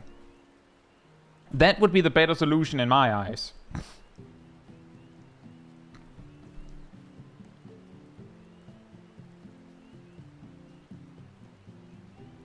Because it would be a shame to remove them outright. Another way would also be to look at making sure that all the stats are more reasonably balanced. And the problem there is that, as we've talked about many times before, by construction, crit is impossible to make reasonably balanced next to directed. Exactly, Verona.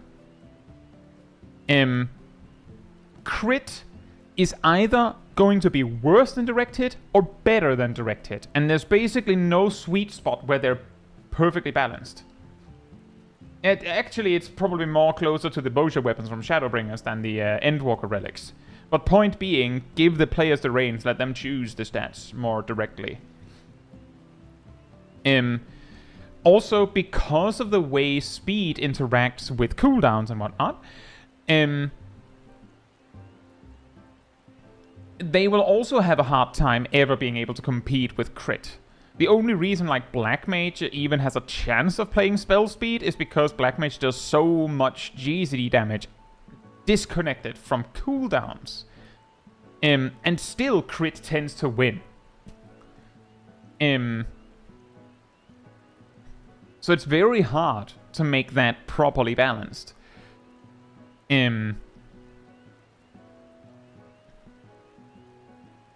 So that means, how do you make them more balanced? Well, speed needs to interact more directly with the entire toolkit, which would be a pretty huge change.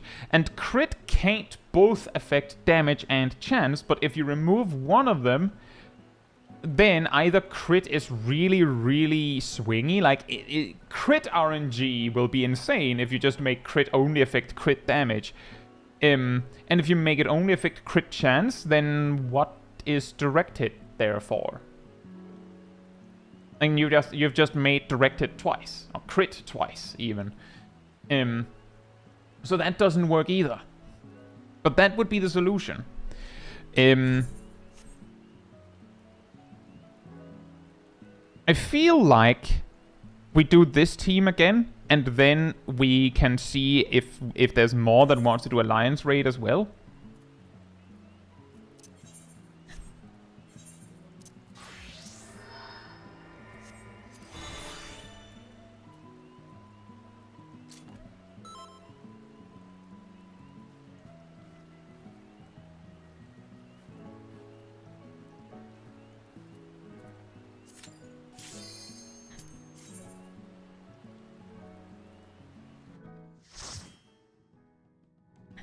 We will truly know whether the development team feels like the Shadowbringers relic weapons were a mistake when we see what they do about the final steps of the Dawntrail relic weapons.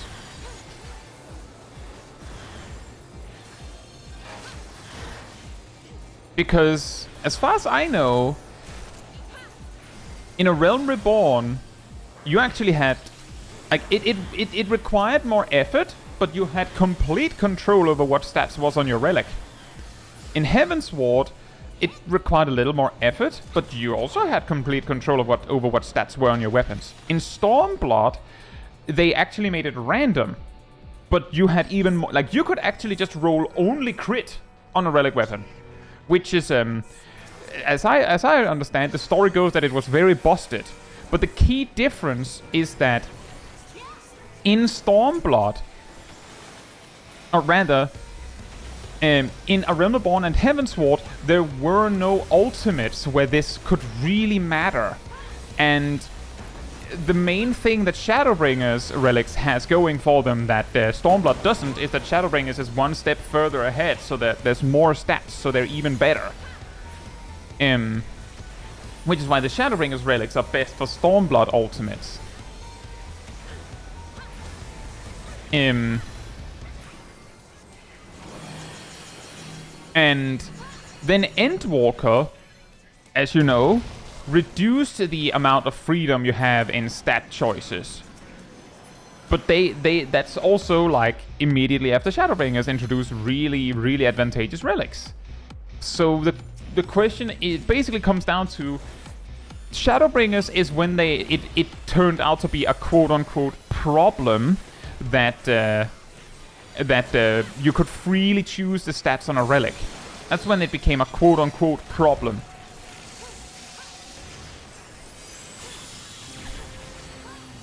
And then in the expansion that immediately followed, they removed that freedom.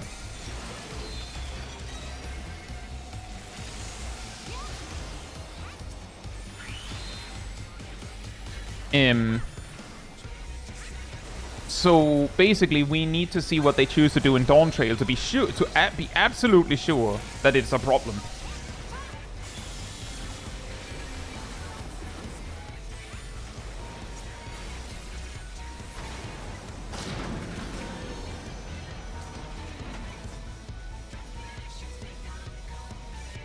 And yeah, I do agree with that, Snowshiro, that one of the weirdest things is that skill and spell speed are still separated.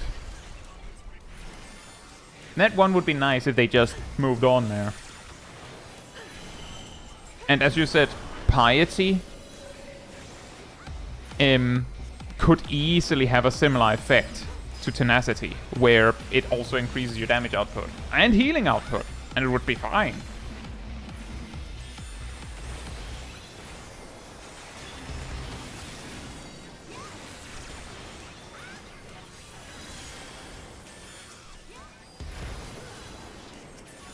I'm like 99% certain that one required exactly 4 players in it. But it seems like the punishment for not doing it was pretty whatever.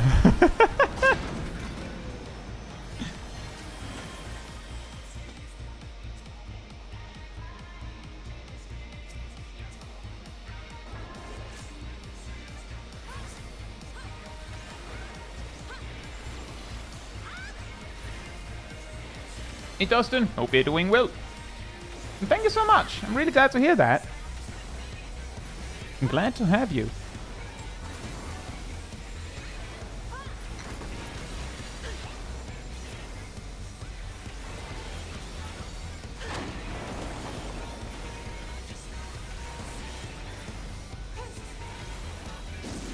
normal enumeration can be safely ignored.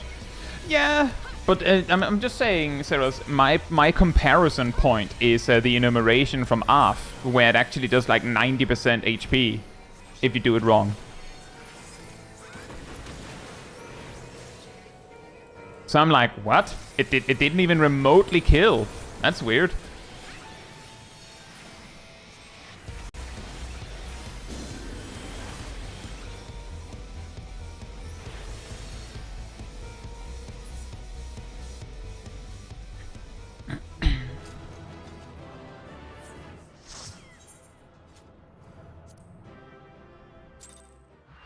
Verona says, if they did choose the tie-in piety with determination, what stat would combine with tenacity with the tank? Well, actually, Verona, as it stands right now, so just a reminder, I have a series on the channel going over how all the stats work. I have 2 of them. I both have a Endwalker version and a Dawntrail version because there were some changes. And some errors in the Endwalker version as well. The Endwalker version predates my Mythbuster series for a reason. Tenacity right now reduces the damage you take. Thanks so much for the super chat, Tenshi. Glad to have you. You made it! Thanks so much. Tenacity reduces the damage you take by quite a lot, actually. But it also, on top of that, does 80% of what determination does. In full, exactly. So basically, if you're willing to take the hit of less determination value, going with tenacity instead means you take way less damage. One of the extreme examples that I give is if you go like whole hog all in on tenacity instead of something like crit, then you can have the equivalent of like a 20% damage reduction effect on you permanently at all times. Which is insane. The problem is that in like 99% of situations where the stats would matter normally, it's not a matter of having trouble keeping the tank alive. It's usually other players that are dying. So the tank taking way less damage is kind of like shrug most of the time. So even if, I believe the comparison we've gotten is that you could take, like, relative to the best in slot set, you could have a tank take, like, 15 or 16% less damage overall than the best in slot set. At the sacrifice of, like, 3%, if not less than that, 3% damage output from the tank, mind you. Which is, like, they do a lot, like, they still do substantial damage, but they do way less than a DPS. So if that just lets the healers get like one extra attack in every so often, it would be worth it, right? But in actual savage situations, there's almost no encounters where that specific scenario goes down. Where the tank taking slightly less damage equals healers getting to attack more. So that's why it just becomes, yeah, just go for damage.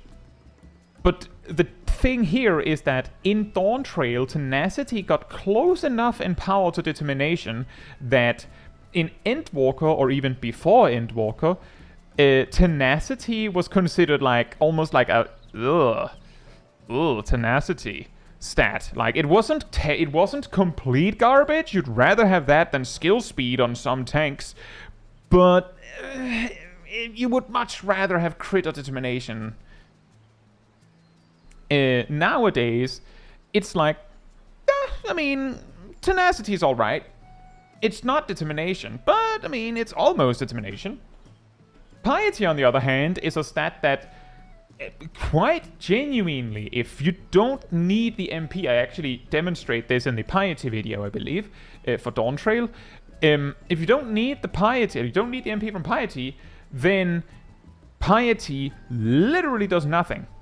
As in, if you don't drop to an MP amount where the MP Piety gave you was needed, then all of the pieces you have with Piety on it might as well just say nothing on that part of the stat. Like, this weapon just would be missing half of the, the secondary stats, we talked about this earlier, on the weapon. Just gone. Because you didn't need them. Tenji says, what does skill speed even do? Because I never found out. Skill speed, it actually explains in the tooltip. Skill speed reduces the GCD on weapon skills. And it increases the damage of your auto attacks slower than determination does. And it increases the damage over time of weapon skill damage over time effects. So, chaotic thrust, sonic break, those kinds of things. And it also increases the damage over time effect of physical abilities. So, Bow Shock, Circle of Scorn. Are there any others? Are there any others?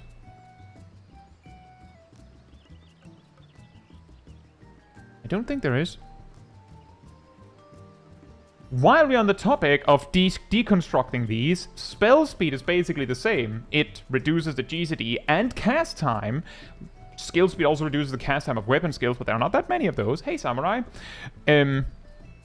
Spell speed reduces the cast time and GCD of spells, and increases the damage over time effect of spells, so like Thunder or Dia or Biolysis. And it increases the damage over time effect of magical abilities. Does it affect something like Goring Blade? Well, Goring Blade is upfront damage. But in the past, when Goring Blade with a GCD with a damage over time effect, it did. Before Dawntrail, Goring Blade was a separate cooldown, and its cooldown was reduced by skill speed, but nowadays it's attached to fight or flight. Spell speed increases the damage of magical ability damage over time effects.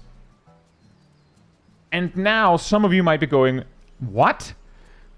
That means, specifically, to my knowledge, Salted Earth, yes, Dark Knight Salted Earth, and Doton, yes, Ninja's Doton. I don't think there's any others. Oh wait, Baneful Impaction on Scholar. Azay Bonchi, hope you're doing well. And spell speed does one more thing, and I have a Mythbuster video on this. Oh yeah, Slipstream is a GCD, so that one is affected by spell speed because it's a GCD.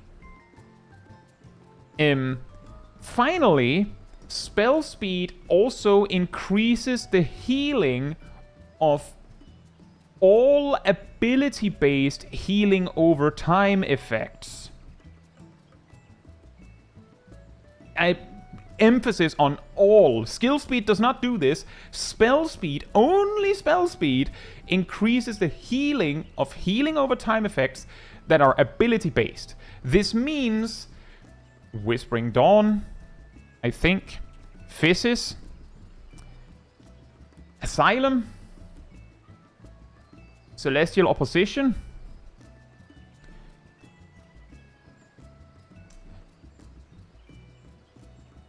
Gunbreaker's Aurora,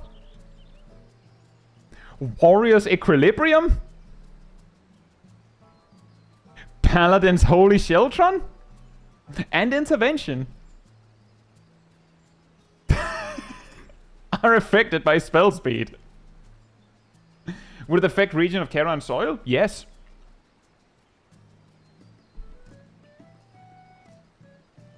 But something that is really important to note when I say this is all of these effects.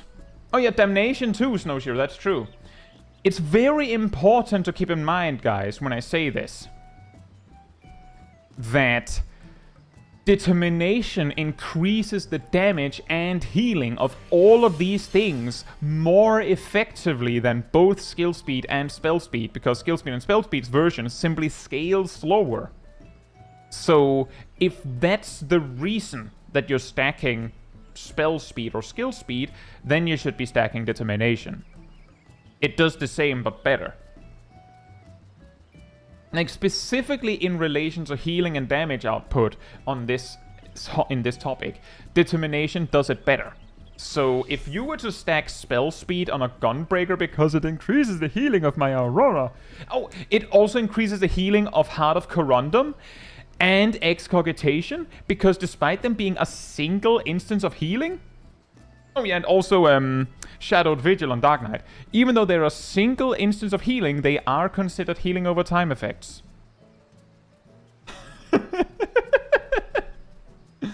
Space Queen says, this sounds a bit like Paladin benefits more from spell than skill speed. I mean, Paladin hates both equally.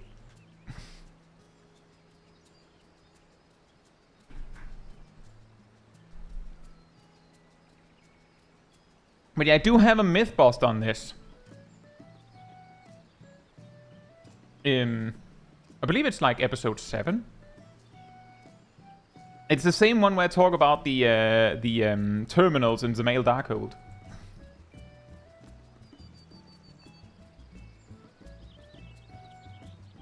What about Earthly Star? I'm pretty sure it would work, but Earthly Star is a whole story of its own. Earthly Star is... And get out your notepads, everyone. Earthly Star is a pet. Earthly Star's damage and healing potency is incorrect. And Earthly Star's pet potency is different from other pet potencies because every job's pet potency scaling is a little different from each other. Which means that I have no idea if Earthly Star is technically considered a heal over time effect. Because it's a pet. Liturgy of the Bell is also a pet, by the way.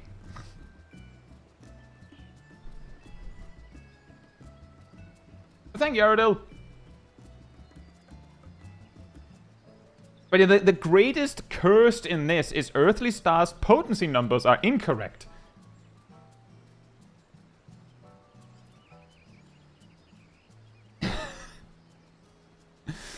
Right. Before I completely forget in this whole madness,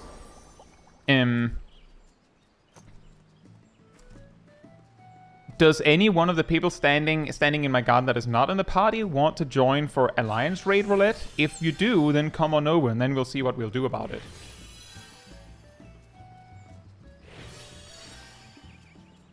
And just so that anyone who might be AFK or something have a chance to make a decision if there's anyone else. Like, it's a little hard to see. I'll be right back. What about Guildhest Roulette? As I started with, we're skipping MSQ and Guildhest.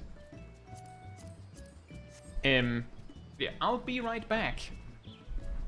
So people have a chance. In the meantime, Manatee restored.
Alright.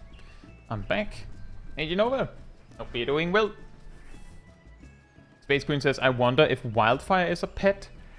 I am 99% confident that Wildfire is not a pet. But it itself is also coded a little bit uniquely. I don't believe it says so in the tooltip. Let me just double check. It does not. Wildfire... I'm not 100% sure. Can Wildfire crit? Anyone remember? It's not something I've tested recently. Actually, I should write that one down.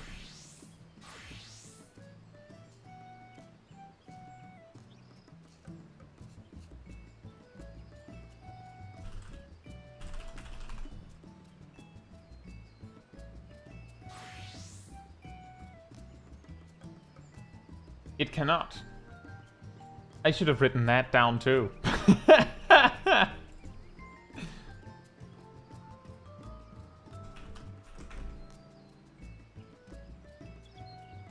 So, exactly.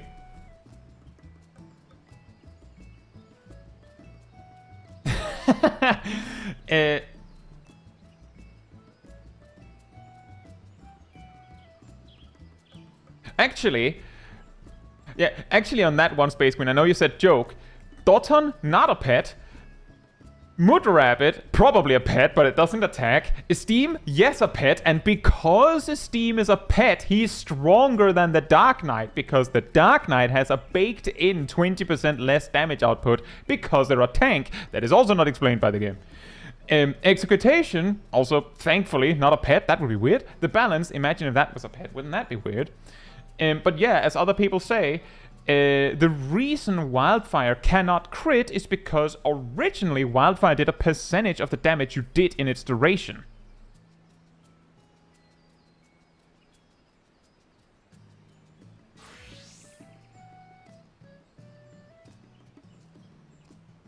Snowshearer says it's probably anything you can manually place that stays in the field for a bit that's considered a pet, I guess. Nope. There's some other games that code things in a certain group of elements to make it easier to code the spawning method of it. Basically, the reason why it becomes so chaotic is Asylum is not a pet. Sacred Soil is not a pet. But Earthly Star is a pet. Why is Earthly Star a pet? One could say because you can command it to do something. But then why is Salted Earth not a pet? Because you can command it to use Salt and Darkness, right? Which is where it becomes like... Why? Also, hey Mia and Redmaster, hope you're doing well. Right, let's see here, how many are we? Just a last call, if you would like to join for Alliance Raid Roulette, come on over. And then we'll see how many we are. 1, 2, 3, 4, 5, 6, 7, 8. 1, 2, 3, 4, 5, 6. Guzzle, is that a yes or a no? 1, 2, 3, 4, 5, 6, 7, 8. Did I count myself? 1, 2, 3, 4, 5, 6, 7, 8, 9, 10. Right, we need 2 5-man parties then. I'm already in a 5-man party, so can we make party 2? Exactly, Space Queen. Exactly. OGCDs are weird.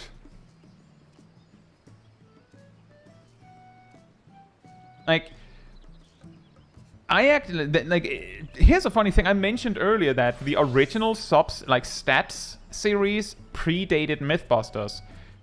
If you have watched the entirety of the Mythbuster series on my channel, you will have noticed that there's like half a dozen topics that keep coming back, that I keep re-explaining it again and again.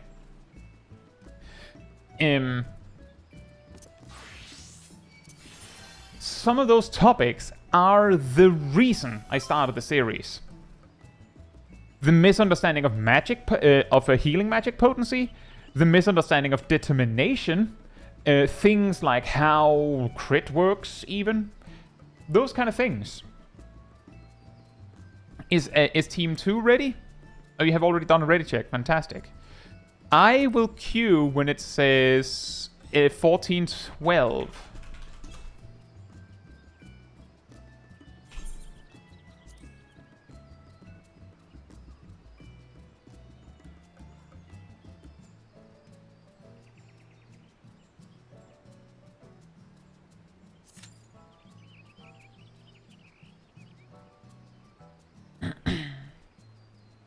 But yeah, in actual A Realm Reborn, I think I've gone over this in a Mythbuster as well. In actual A Realm Reborn, there was no such thing as an OGCD that did upfront healing. Like, OGCDs didn't have healing potency. And that is my best explanation as to why increased healing magic potency only affects GCD healing. Healing magic potency, for those confused, is something that each healer has. I'll say, Dr. Guy, hope you're doing well. And that is a pretty good suggestion, Dr. Guy. Oh, we landed in the same one. Fantastic. And that would be awesome, Tenji.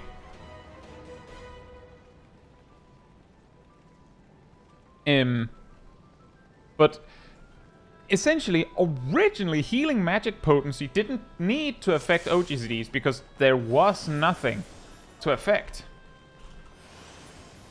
And as I also list in that video, some would say, but Lust Rate existed in A Realm Reborn. Yeah, but it healed for percentage of max HP. Benediction does too. Second Wind was HP percent.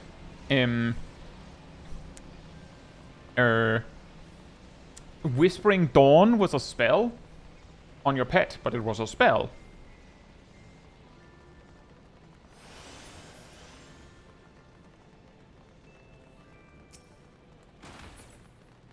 So there straight up was no such thing.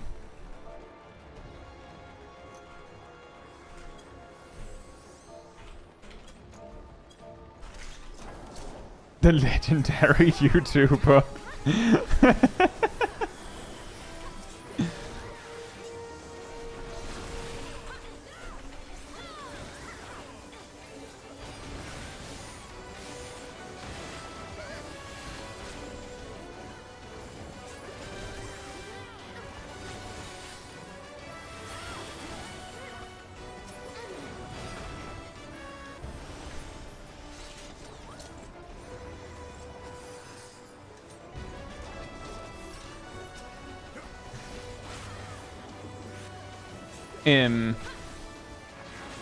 But yeah, like, also on the determination thing, like, while we're on the topic, the determination thing was probably what got me started on the Mythbuster series originally, because in my stats series, I had a lot of errors because of myths that no one tested. Like, I think in one of them I stated that determination affects all healing done. And then comments were like, no, actually it only affects GCDs. And I was like, oh, well, if you're sure. And then then in the following stats video, I explained that no, actually it only affects spells. Like GCDs. Only for people to be like, no, it also affects OGCDs, are you stupid? I'm like, no, I'm not. I was put on this path by someone. It wasn't me. And then I actually went and tested it. And that's also why a lot of the time when people make some sort of outlandish claim about something, I'm like, go test it. Go test it. So it turns out if you go and test it, you'll have a better answer. And it's very, very frequent that if you see someone make some outlandish claim that would genuinely take 5 seconds to test or 5 minutes to test, they haven't tested if they say the outlandish claim.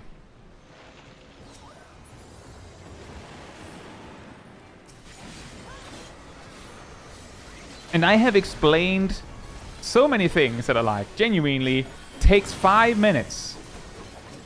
Takes 5 minutes.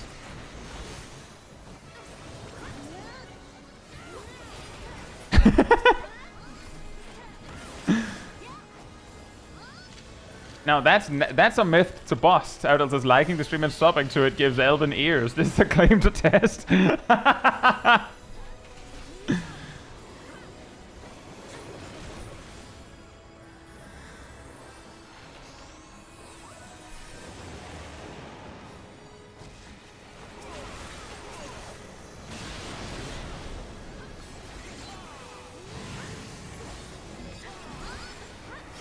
would be crazy.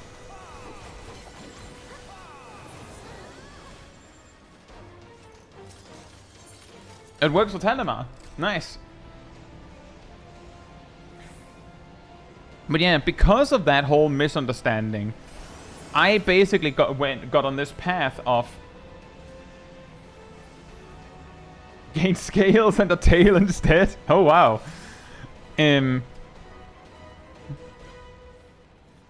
That I realized that there was a lot of claims people made about Final Fantasy XIV that never was tested. And people didn't bother testing. They just assumed that either A, the thing that they thought was true and never went and tested, or it worked in a specific way in the past and it has since been changed, but they didn't bother to check.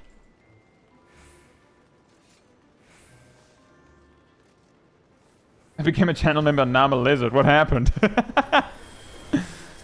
Poof.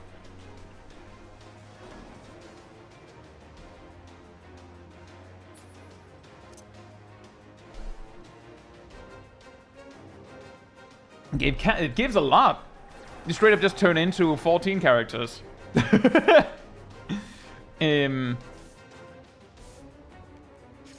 that is also why...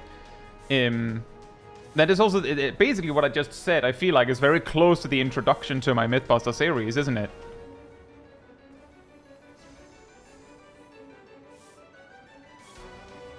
That a lot of people don't like just make claims without testing.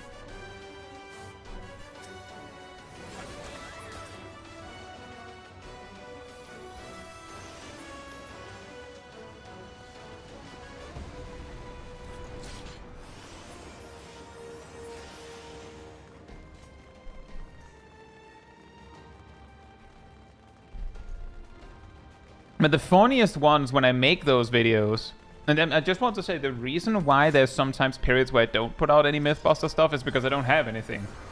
Which is why I was like, with the wildfire thing, I should write that down. Because that is 100% a thing where people just assume that it works in a specific way.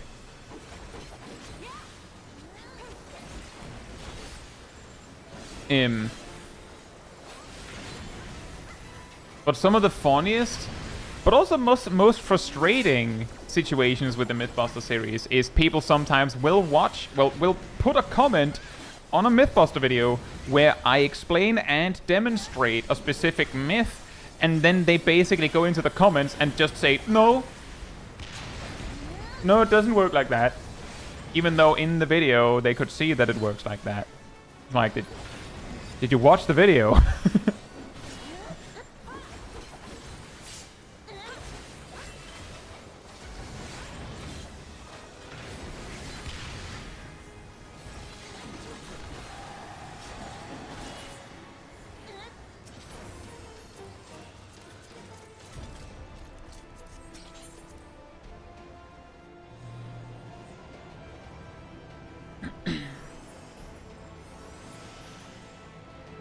No, wait, you need to watch the video? That's also a funny one. I have genuinely had people get so, I guess, agitated by a thumbnail or a video title that they click the video, go into the comments, respond to the thumbnail, and then a surprise Pikachu face when, like, the thing they said is addressed in the video, but they didn't watch the video.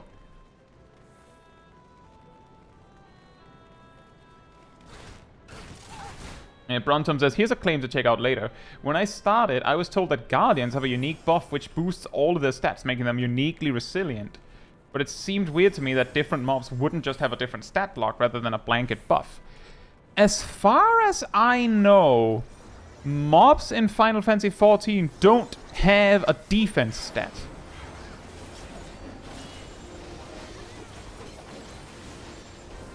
I don't have any direct evidence to that claim beyond the fact that my attacks do the same damage to anything as long as they are the same or a lower level than me.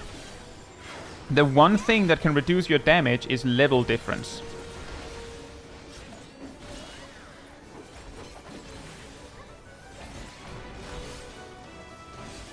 Yeah, that's a good one, Redmaster.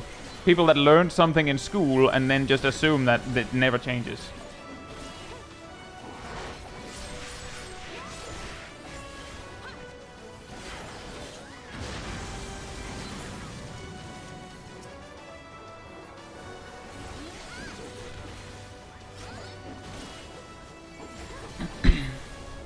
Yeah, that's possible. Looks that is absolutely a possibility. The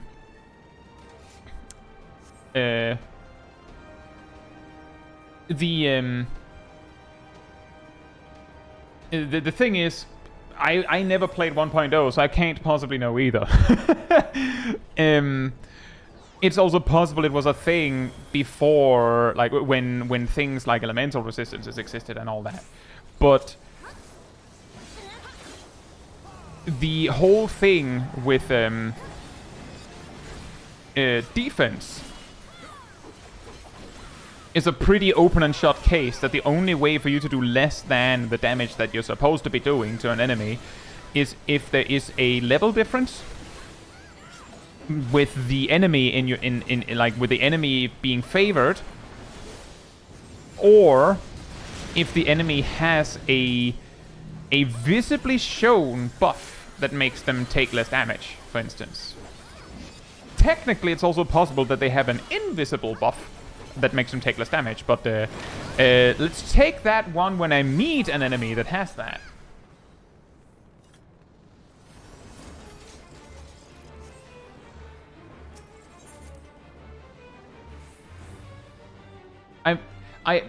Like on the topic of that, I don't know for certain, but I'm also pretty sure that WoW kinda went away from having like various defense stats on enemies, but in the past they used to. Like specific mob types had more physical defense or more magic resistance of some type. Some enemies were immune to specific damage types. Things like that. I don't know if they've gone away from it by just saying enemies don't have defense at all, or if they've just normalized this and been like, yeah, all enemies have like this much damage reduction from physical damage, and call it a day. It wouldn't surprise me if they've gone away from it entirely, because nowadays the effects that in the past said reduces armor by yay much just say increases physical damage taken and things like that, if I remember correctly. Yeah, exactly, Sally. First rate, like if you want to be a fire mage and WoW, good luck with the first rate tier, where everything is either resistant or immune to fire. Welp, welp. It's fine. I didn't want to play my favorite specialization anyways. It's okay. It's okay. Hello, I'm here to help.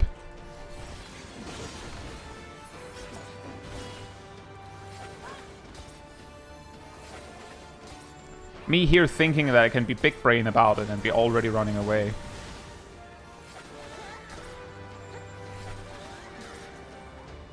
Tenji says immunities are something that elude me in 14. Yeah. Thankfully, enemies are not immune to anything in 14. Because that just wouldn't work. Could you imagine how cursed it would be if there was enemies immune to fire damage? The problem being, you don't have any other option. And the thing is, introducing... Like, this is like weird old school RPG stuff, but essentially, having enemies be immune to or heavily resistant... Oh, he didn't even start the cast. Immune or heavily resistant to to a specific element, it can be interesting, right? It can introduce some interesting features to the game and some like galaxy brain stuff, like some optimization. It can. The problem is that it doesn't really, it more so just means that you need to make sure there are redundancies in the toolkit. Like, if Final Fantasy XIV actually had enemies that were straight up immune to fire damage, then your options are either A, Black Mage is not viable on those fights, or B, Black Mage has an alternative build, if there's like talents and stuff, or an alternative rotation that is equally good, or only slightly worse, that completely avoids fire magic.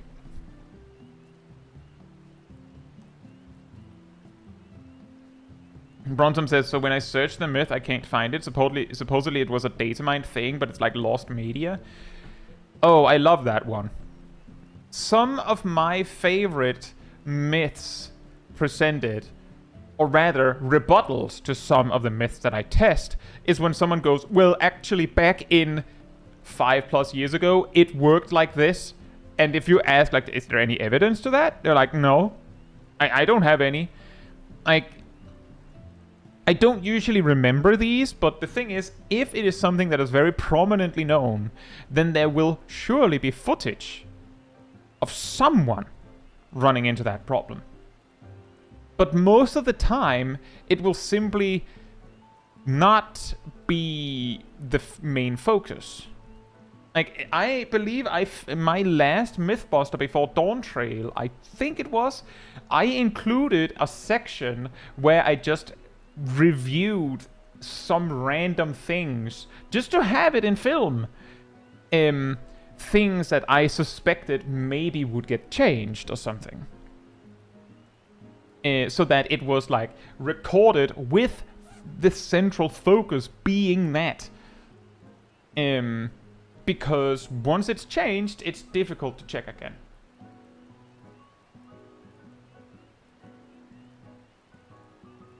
Are we still talking about the Guardian thing, Brontom?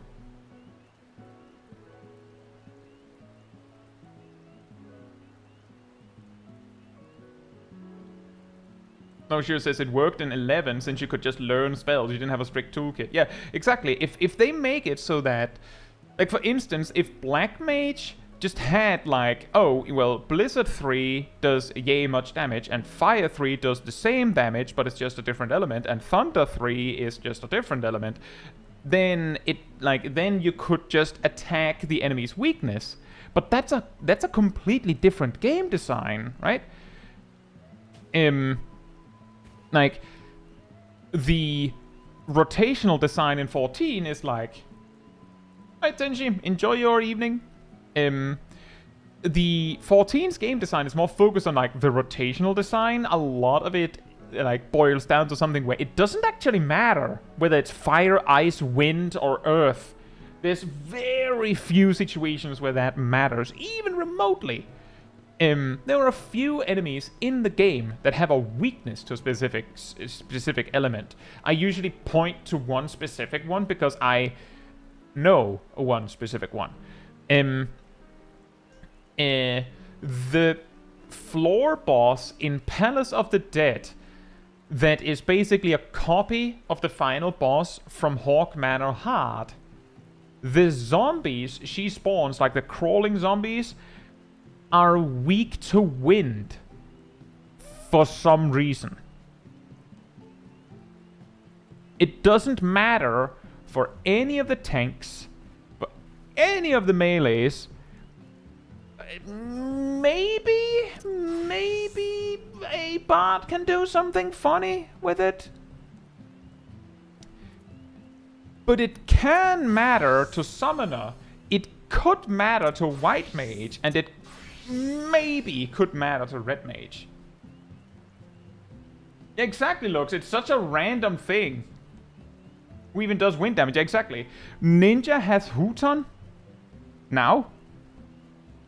Summoner has Garuda stuff. Red Mage has the arrow. The thing is, the arrow regular, the single target one, probably would one-shot the zombies on its own. Which is why, like, it might matter if, like, you AoE them. There's so few, so it's like, it's just such a random, like, oh yeah, by the way, these zombies are weak to wind. Just reasons. But because Final Fantasy XIV just doesn't focus on this, it equally doesn't really make sense to make it a punishment. Like, if enemies are resistant to a specific element, then they should be weak to another, so that you can be rewarded for playing around it. Also, Hingers, hope you're doing well. Was it designed for Blue Mage? Blue Mage can't even enter Palace of the Dead. So, absolutely not. And yeah, Blue Mage is the other place where elemental weaknesses matter. But that's actually the interesting thing, because that's the only job that has elemental redundancies. Blue Mage has so many combinations of elements that if you said that enemy is weak to lightning, then the Blue Mage would be able to structure their toolkit to hit that weakness specifically, exclusively, if it mattered. No other job has that capacity, so it doesn't matter.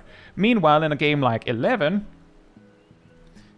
if you can learn multiple different elements of magic, where they're like largely the same spell, just a different element, that both gives you the aesthetic choice to choose to be focused on specific elements, but it also means that it doesn't matter which one you pick unless the enemy is resistant to one and weak to another. But then that means that the strategy in that game is more so in the bringing the right tool for the job. Whereas, ironically, despite Final Fantasy XIV allowing you to be all jobs at once as needed, it's a lot less about bringing the right tool for the job. I mean, also true, Aero in green does wind damage, but it does so much that I imagine that one, maybe the AoE version.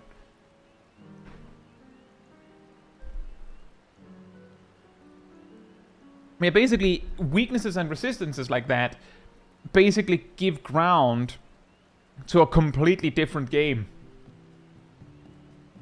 where it would make more sense to have a less complex rotation and be more focused on casting the right spell. And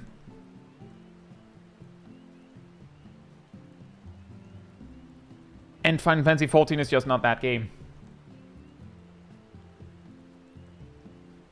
Now, we still have some time, so maybe we should see if we can get a Sand Oreo in. If you'd like to join for Sandoria, that is the newest Alliance raid, come on over to me. And yeah, Kazadragoon, Ilya can't join for that. You disbanded? Can you come over to me if you want to join?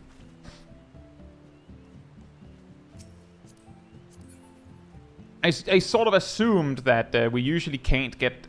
We can barely get 8 for this usually, but let's see. Let's see for a second. We have 1 space remaining.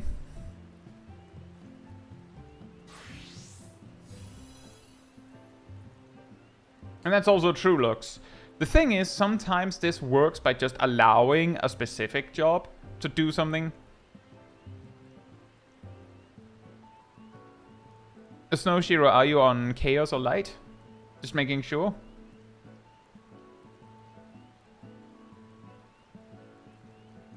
On Chaos?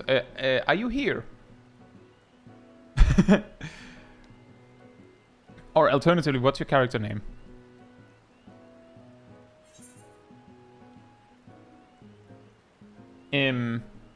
Alright. The thing is, the big problem with gearing 2 different mages in Final Fantasy XIV actually comes down to... Oh, right, you're Fukuro. Fantastic. Comes down to 2 things. One thing is the only thing that 2 mages don't have in common is if they have, artifact gear. But usually you'll have both if you have one of them. It's the weapons. And its specific stat preferences. For most roles, you can just use the same gear for all of it. The only problem is the weapons. But if Final Fantasy XIV moved from a, like, bring what you want philosophy to a bring what's needed philosophy, then it would also make logical sense to make sure that it is easy to have both jobs in a given role filled with just one player. Like, the weapon should be equally easy to have. But then also, the stats should be equally... Like, you shouldn't be in a position where the stat line is bad, right? Which then would, again, circle back to what we talked about like an hour ago of... Well, the stats are more like, for a lot of players, it's more like a hindrance than interesting. So, like, if that was the problem, then that could probably get resolved.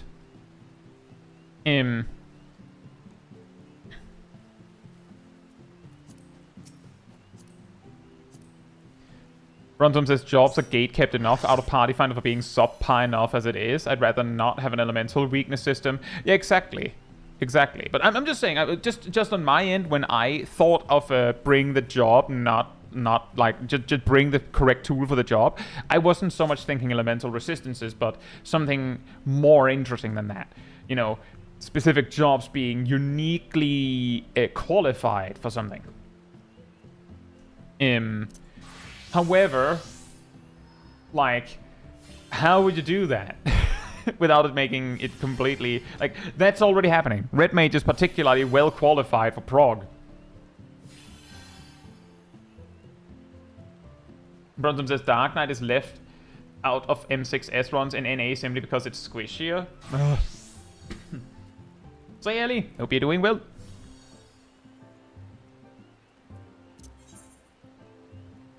I'm also not necessarily advocating for the bring what's needed design. I'm just saying that it is pretty funny that a game where it is this easy to bring what is needed, because any character can be all jobs at once as needed. It is surprising in a way that Final Fantasy XIV is so large on letting players pick whatever they want.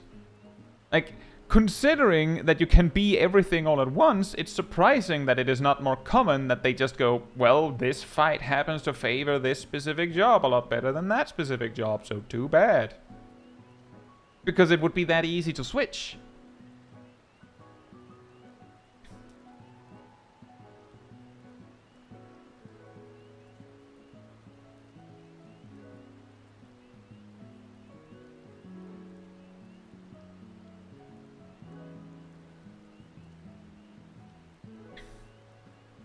And that's also something that I've thought about myself, is sometimes I have referred to this saying that basically all content in Final Fantasy XIV, with almost no exception, is designed in such a way that even the worst party composition, as long as it's like a balanced one with like 2 different tanks and like a barrier and pure healer presumably, and you know, like at least a melee, a range, and a mage, and then like a 4th DPS of some kind, should be able to beat the fight. The thing is, there will always be better and worse compositions. That, like, it's impossible to make things perfectly balanced. So straight up, there will always be a worst composition. The way you make sure that everything is viable is by making sure that the worst composition can win. But that doesn't mean that players will want to play with the worst composition, because it's going to be way harder than an average composition or the best composition. And if a job, hypothetically, had like a weakness that like, oh, they're actually lacking something, so because you're bringing that job, you need to bring some other specific job to cover that weakness. Like, a simple example could be, let's say that you have a boss fight where you actually need that additional raid-wide mitigation that Astrologian's collective unconscious provides. White Mage doesn't have that. And Temperance doesn't count because Astrologian has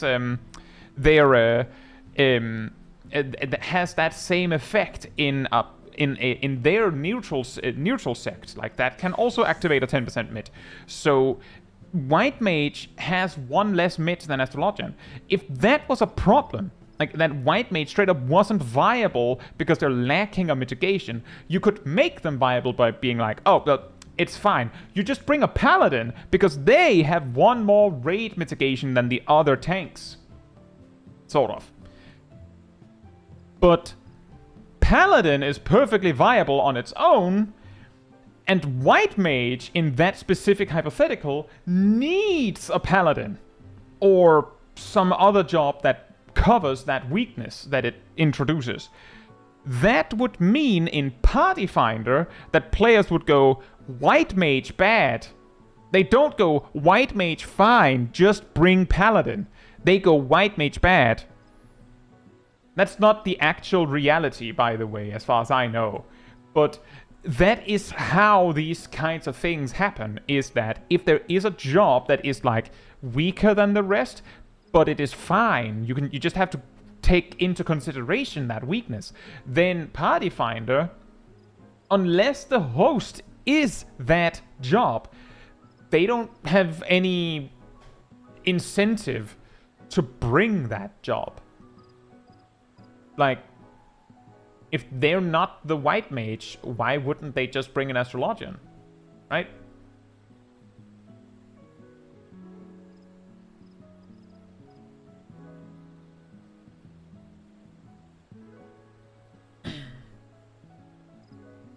But the important part, as I said, is that all jobs are viable. So when I hear things like, Dark Knights can't get to do Sugar Riot, Savage, because it's slightly squishier than the other tanks. That's why I shake my head on that, is because that's not the reason you're wiping.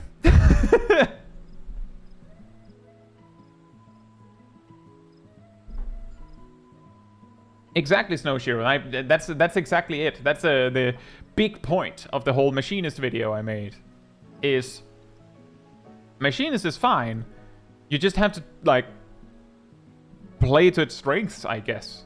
And it's not even like, oh, well, actually, if you bring Machinist, you need to bring something else in particular. It's just Machinist isn't, like, God tier.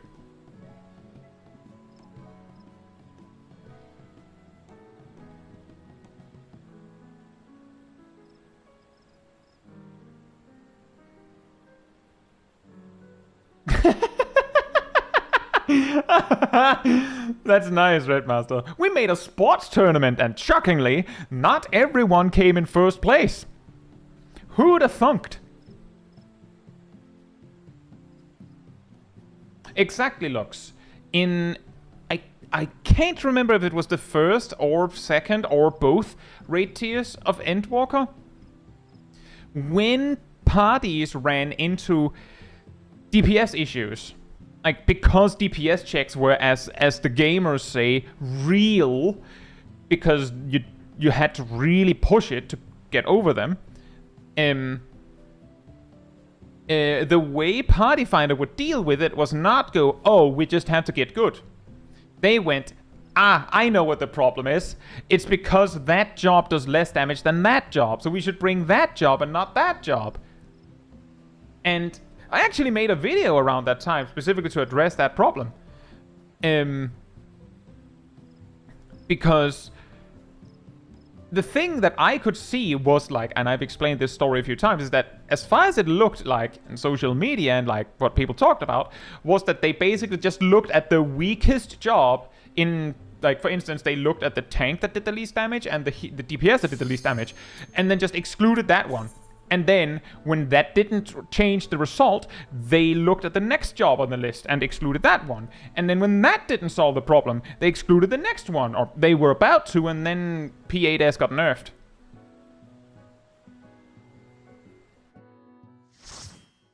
And then people just, like, rescinded the whole, you can't, like, exclusion thing, because now it was fine. Shockingly. Even though the problem wasn't that. The problem was... Is this meant to be Sandoria? The problem was basically that you could do what you wanted. It was just a skill issue. I was like, hey Audrey, hope you're doing well. And yeah, exactly. Again, exactly.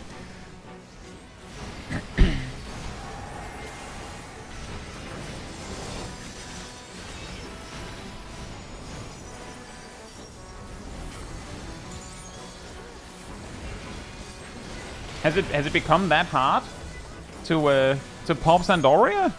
That's not good. And yeah, again, exactly, Audrey. That's also what I said in my video on Machinist, that it's actually really good. You just need to make use of the things it brings to the table. Same to you. Hope you're doing well.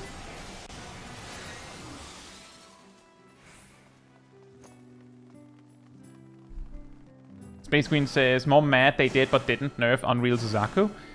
I mean, to be fair, there was a lot... There were some outcry about being annoyed that P8S got nerfed too fast, according to some people. So, knowing how a lot of things happen with 14, it wouldn't surprise me if part of the reason why they haven't nerfed things since, in that way, is because they don't want to deal with that kind of backlash. Also, was Suzaku a problem?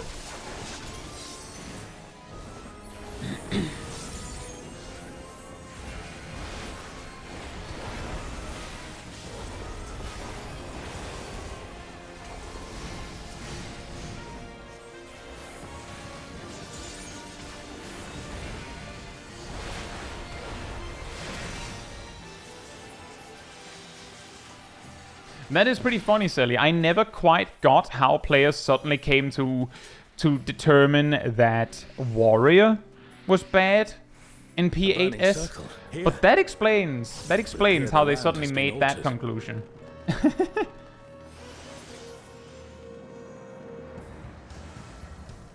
Johnny says it was only a problem because she leaves halfway through the opener and Party Finder did not understand holding. That's still funny to me because my raid team, who, as you may know, is still progging M8S, and didn't have trouble with meeting the DPS check of Suzaku, even when we didn't hold cooldowns. I am Kirin.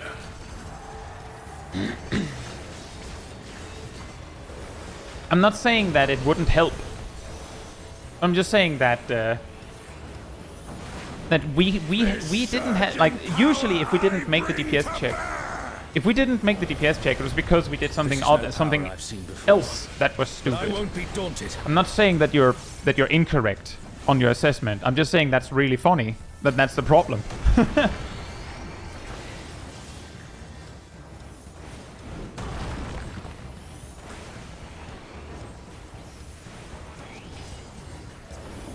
Enjoy work, Sally.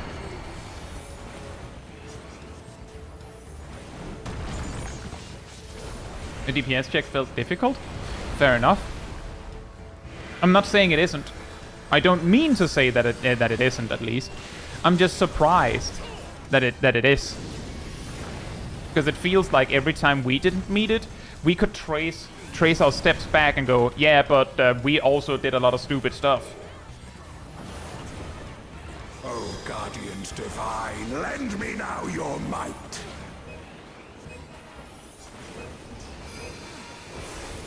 Oh, sail you, scatter blood upon the wind.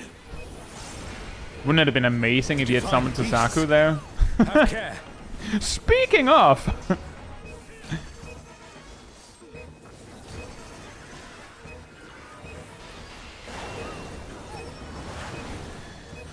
A comrade is down. Someone revive them.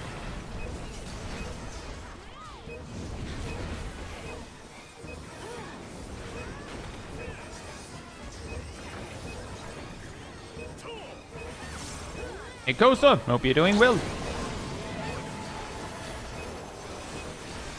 Yeah.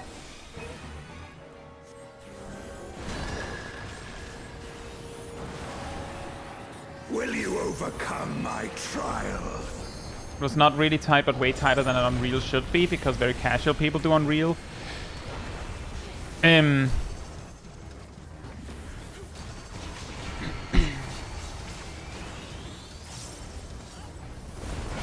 wasn't Thought an Unreal supposedly really hard?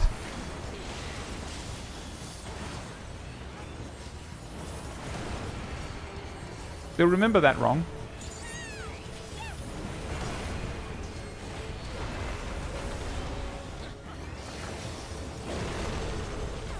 Or is the logic there that, yes, but he was also a problem?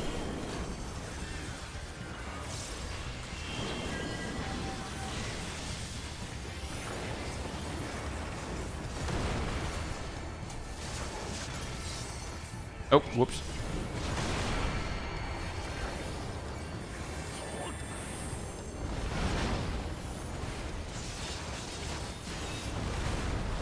You shall reap the rewards for daring to contend with the gods.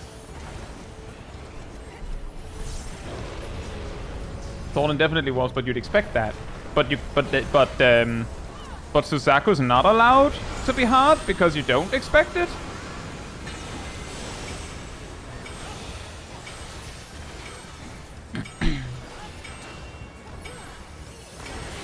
I'm just saying, I'm not trying to be like devil's advocate or trying to get smart or about anything. It's a genuine question of, if Thornton is allowed to be hard as an Unreal, why is Suzaku not?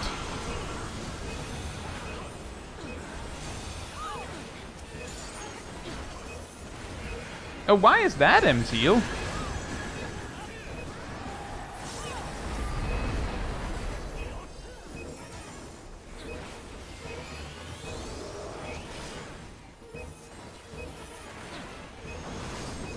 Know your place. I will say, I feel like Seiryu is easier than Suzaku. Personally. I must thank you, mortals. It seems we've impressed Kirin. Let us keep up the good work.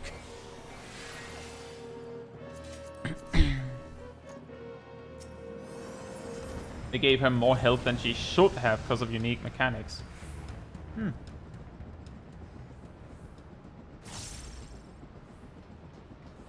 And that's fair.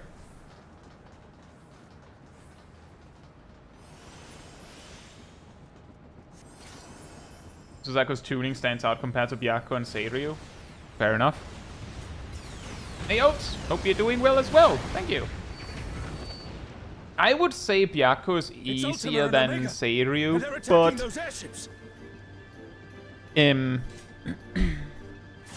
that's a really difficult comparison to cut. I believe we wiped once to Byakuya by making every single mistake imaginable on our first pull. At this rate, everything will be We also wiped to Seiryu once because our tanks didn't... Like, there was a misunderstanding on how the tank buster worked. But otherwise, we got both of them in very short order.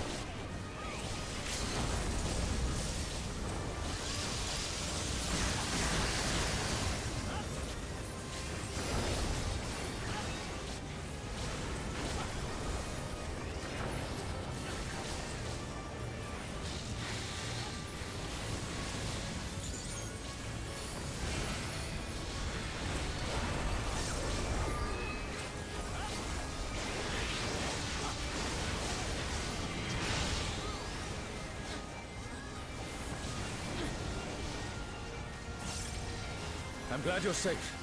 Come, let's keep moving. Oh, I see, MT. I get it then. It's the... It's not the fear of the duty, I think. A tight DPS taking more casual content is just not a good idea. That's fair. Yep, that's fair. I do not see an easy way back, but I'm sure I think what the problem is, MTL, is if you've never really had to do content with strangers, essentially, then strangers will feel scary to play with, even if they're not. You don't, like, basically you might not have a comparison point for, like, am I actually good? Like sure, you might have logs to be like, yeah, I'm fine. The logs say I'm fine, but you might have some, like, maybe you do things in a weird way, and your party was like, your friends were just fine with it. They didn't say anything about it. It's fine. It's okay.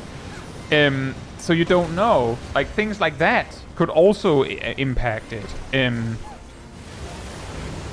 It might not be what you're actually feeling, but it's just a way that some people run into this problem. So that's why I'm suggesting that could be it. I kind of deal with that, or have dealt with that a bit with Fellowship.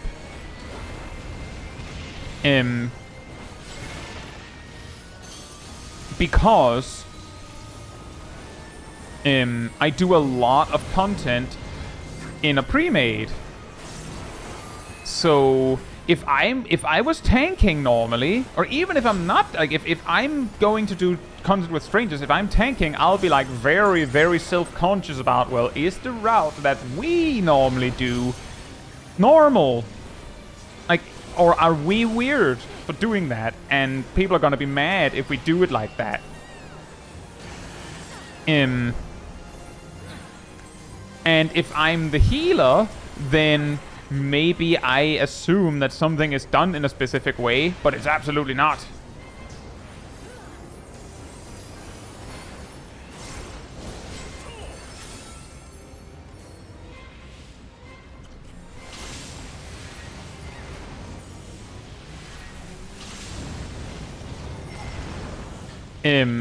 And the only way you can know whether you're fine or not is basically to go and try.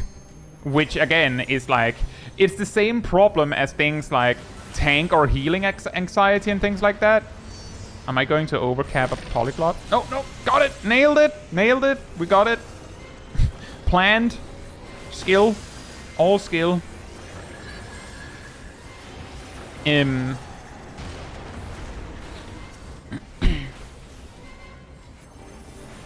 But the only solution to that kind of anxiety is go and try.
It's also a little bit like,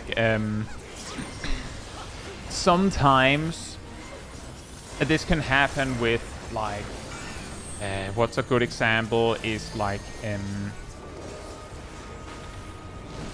if you farm a specific thing in, like, an RPG or something, you do a specific fight a lot, and, like, maybe you're, like, on and off the game through that period, then when, for instance, you're done farming that thing, and you then have to, like, move on and do the rest of the game. Hurry now. Suddenly, the things that weren't scary before are like, oh, am I still good? Do I actually know how to play the game? Or do I just know how to beat this boss? It's a really weird feeling. I ran out of tea.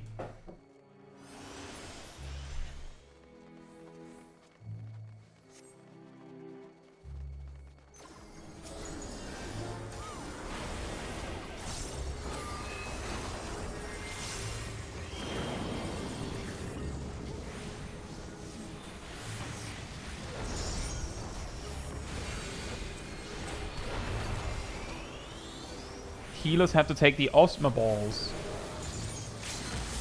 That is an interesting one. I think I've heard something like that, but I'm like, I feel like that one goes in the Cerberus ABC column. You know that one? The one about which alliance takes what? That works when everyone knows it, and if everyone knows it, then everyone is probably well enough prepared that they didn't need that.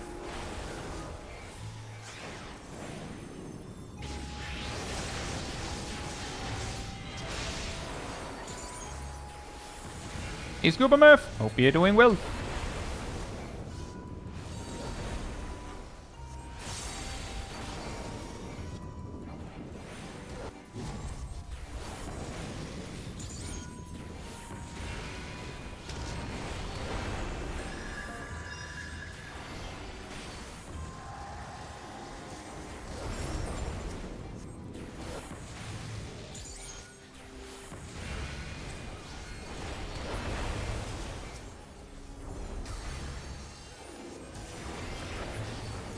You shall find me at the summit.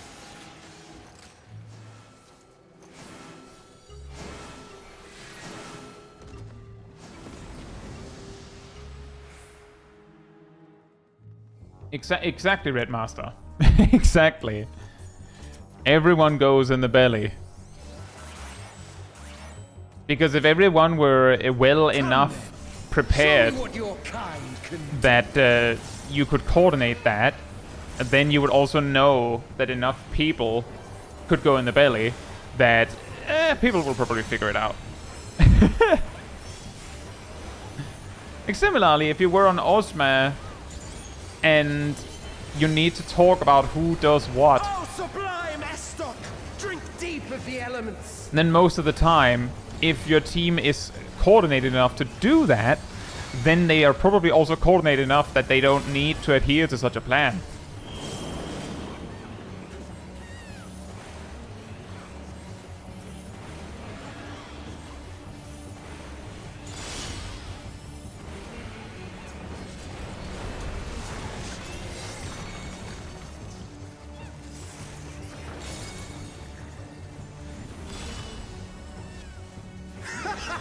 Once more, shall we?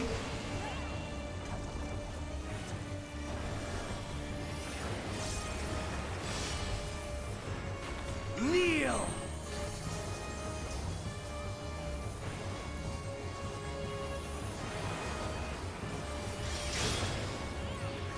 Behold the glory Oh, of no.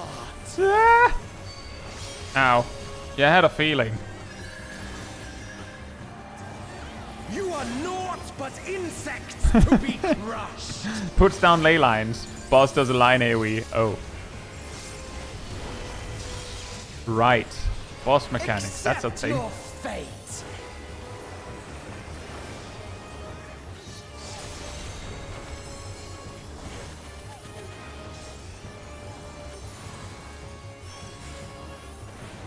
Kneel before Zelatian wisdom and die.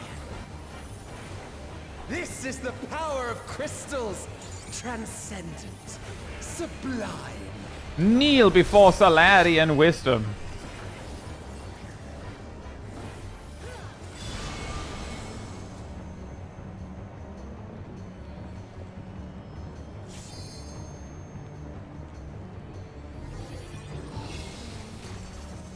By their might, I paved a path to paradise. I am the will of the crystal.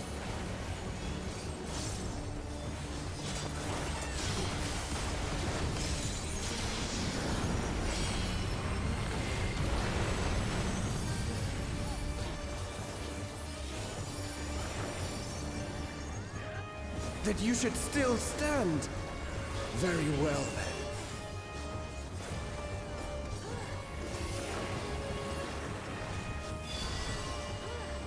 Careful now. The face of war is ever changing.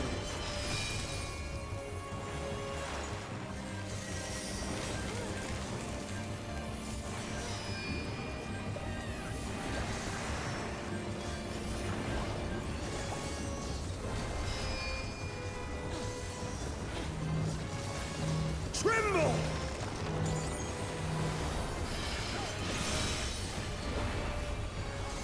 Tremble! Tremble! Disappear. I don't wanna.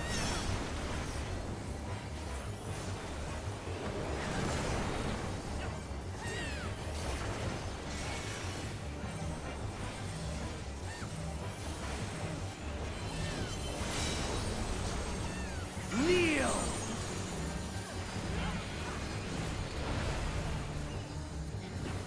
Is that tank going to die? Oh, they had, immunity. Fair enough.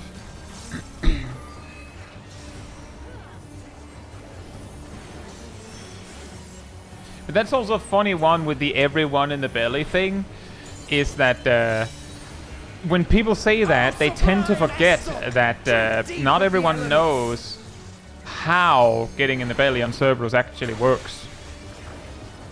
One of the funniest comments in that context I got is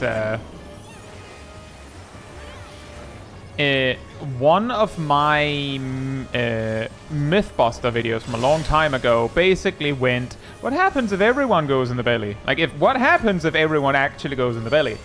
And that video included a detailed explanation of how you go in the belly. And there was multiple comments that basically, there was multiple that were like, oh, that's how it works. But the funniest one, Accept your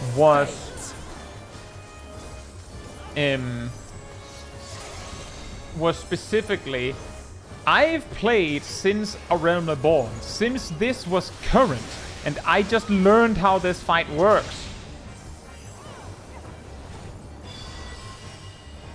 I thank you for this amusement. When a boss taunts is one of two things: tremble or no more games. Why? Or there's a third one. Thank you, Ardell. There's a third one. It's I'll bring my all to bear. I don't know why it's always two bears, but I mean, if that's what they think is cool, then okay.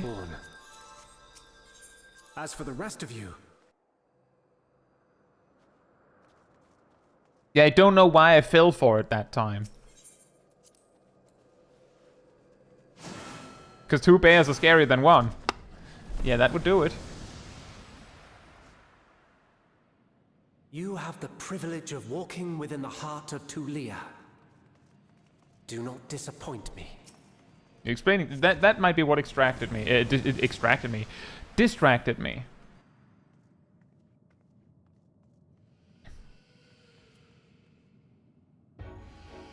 I bring my own two bears. They're called Paddington and Winnie.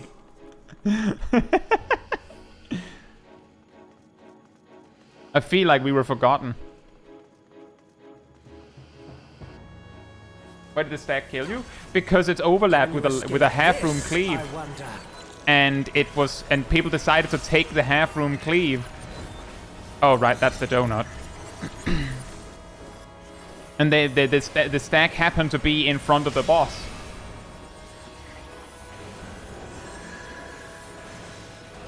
Be gone!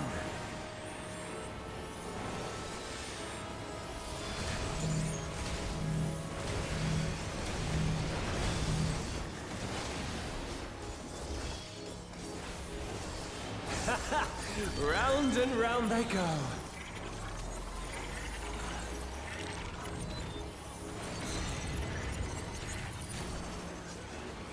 Also, a little fun fact about this guy. While he's doing the circle or donut, you actually can see on him where the half-room cleave is gonna go. Because he's already facing in that direction while he's doing the initial cast. You usually have plenty of time to dodge it, so it's not like you need it, but it's pretty funny, right?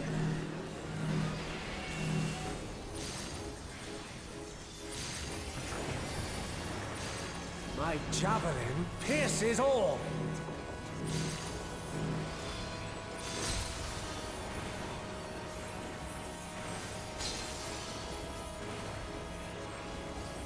Allow me to show you a trick I've learned. Hate how Byakko says he'll bring his all to bear, and then he summons a tiger. That's not a bear. What are you doing? Oh, I forgot. Sorry. I guess I'll bring all my 2 tigers. It's 1 tiger. Oh, right. Eh.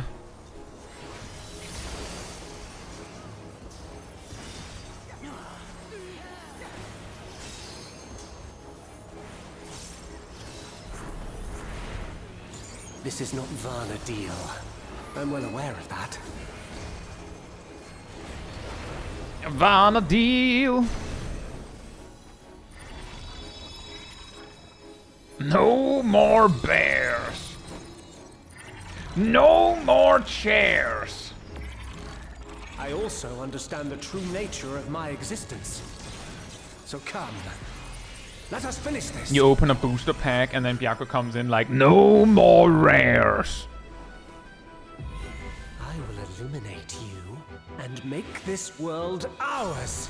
You land into a duty as white mage, but your party is really bad and are taking a ton of avoidable damage. Byakko comes in like, no more glares.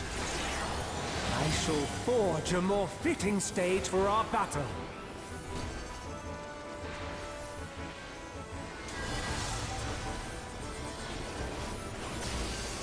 All pales before our brilliance.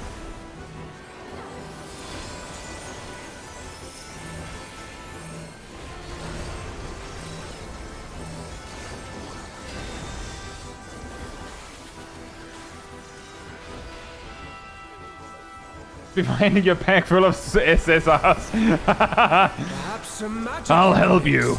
You need this. No more rares. Don't you worry. Byakko's got your back.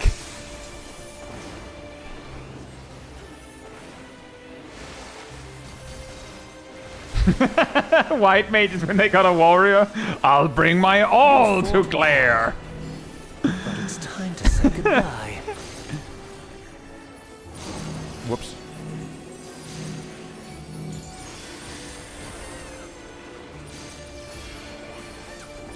I was saved by healers.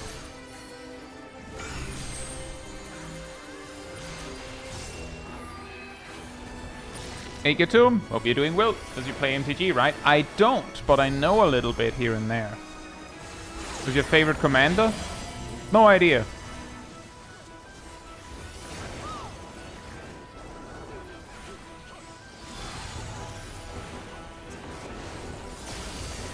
My javelin. I've seen some cool ones, but I straight up don't play. I have cards, but it's mostly junk.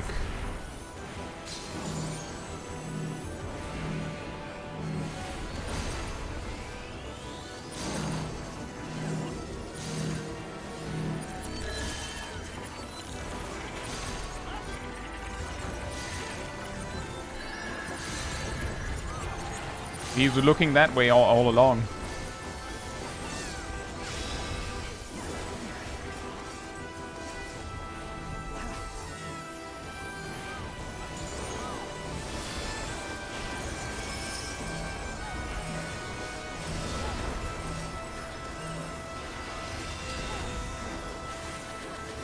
Yeah, I know about the collab.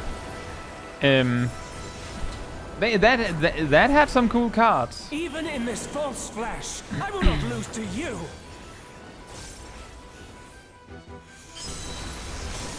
Ow.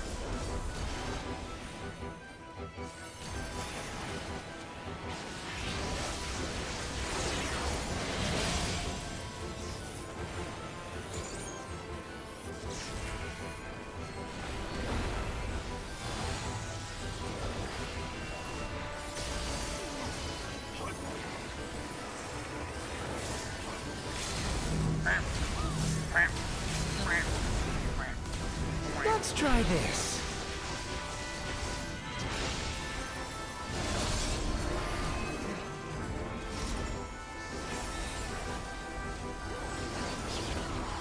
I'm getting away with a lot of stuff that I shouldn't be getting away with because my healers have my back. That's literally it.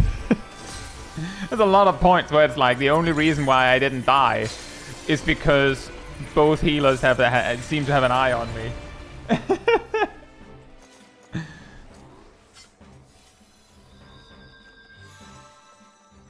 Is the safe spot always adjacent to where the swapped panel was? It might. What's you doing? Hope you're doing well.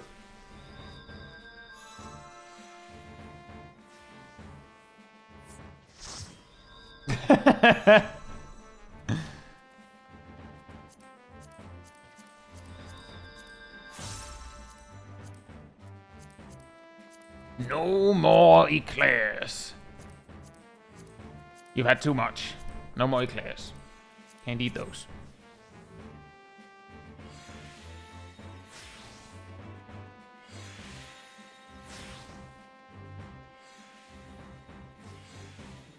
Boss fight designers making a new and like a boss a designer's making a new boss fight, and then Byaku comes in like, no more Exa flares.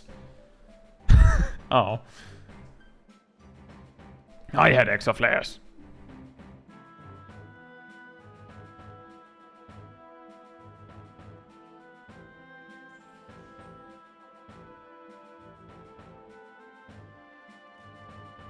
I was letting this guy make all the rules anyway. who let this guy in? I just looked like I belonged and walked in the door, and no one said no. And you have all just been following my instructions, so who's really to blame here?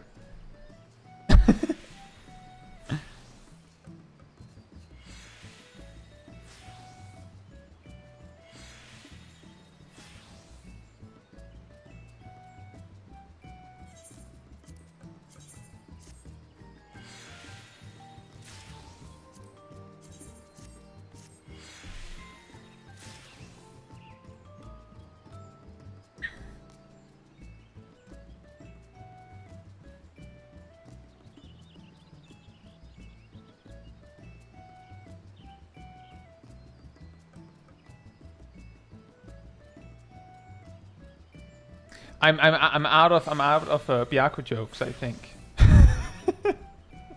I have run out of the jokes, the memes.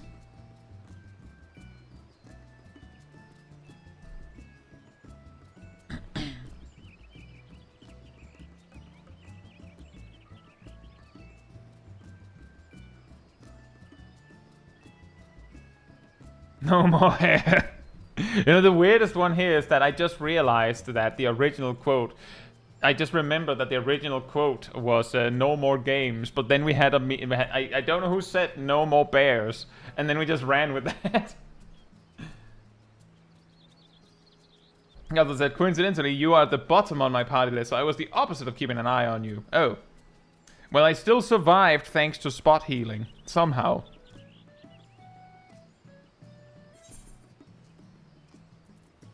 I'll bring my all to game.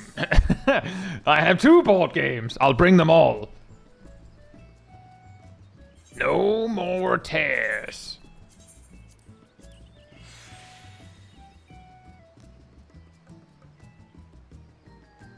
We get to 8.0 and we find out that they actually decide to rework the game in a whole different way. No more tears. No more flames.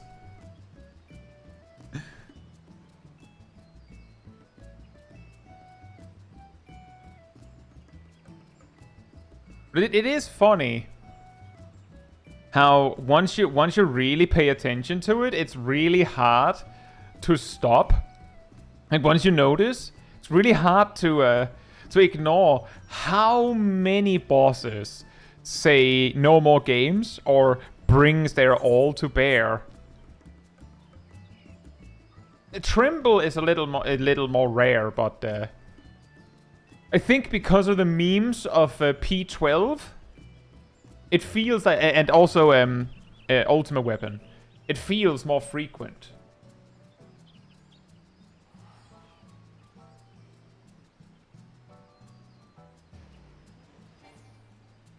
Kill! Yeah. Yeah, Xenos gets to the point.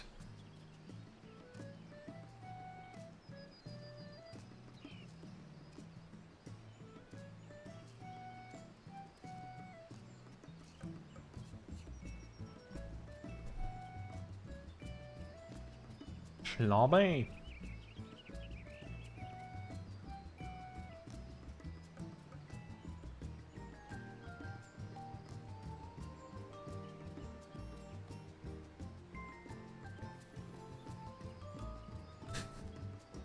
Have you the strength? No, I'm a dex job. I don't. Ow.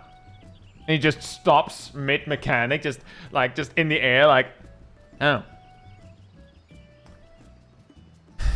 Well, try again next week, I guess.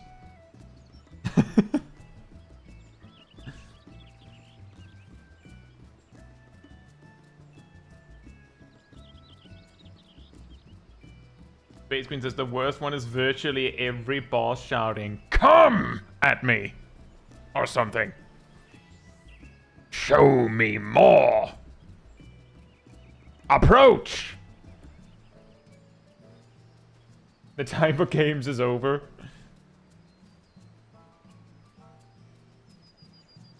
Ilya also says there's a few, you still stand. Very well.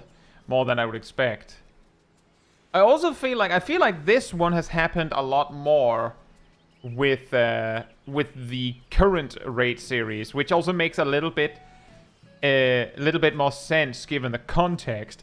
But some sort of combination of "Can you dodge this?" is really weird to ask your opponent. Dodge this if you can! Can you dodge this, I wonder?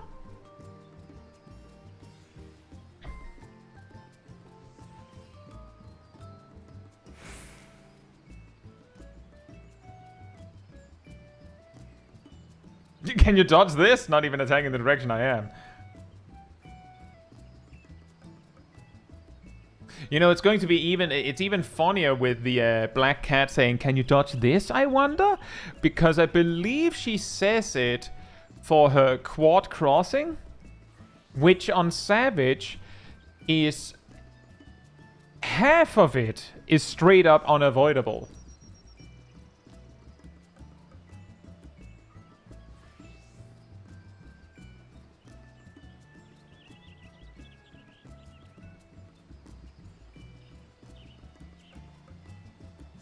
That one is actually, it makes a little bit better sense once you look a little closer at it, but that is probably I think that's the voice line that confused me the most.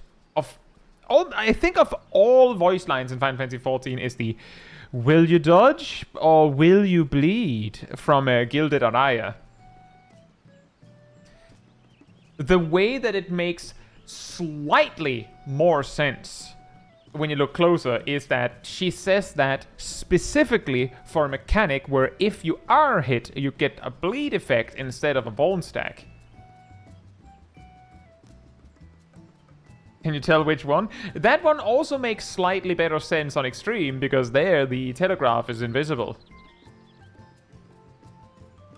Or rather, the telegraph is body movement instead of literally the floor glowing orange, which really takes a little bit out of it, doesn't it?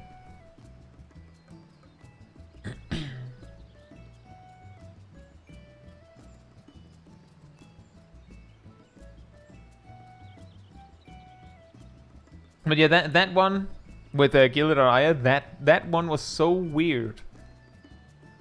Or will you dodge or will you bleed? I mean, it's going to look even weirder if you're already standing out of the AoE. No, I'm just gonna stand here. Oh, didn't dodge, didn't bleed.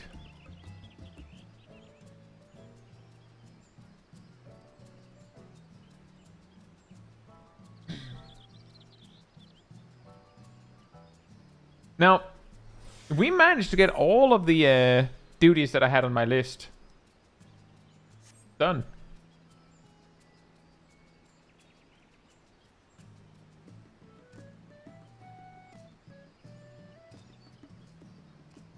Mr. says all of Howling Blade's lines are almost burned into my memory for some reason in particular. There's 2 of his lines that are so weirdly similar to Tsukuyomi that every time I hear them, I see like almost like a flash of Tsukuyomi saying it instead.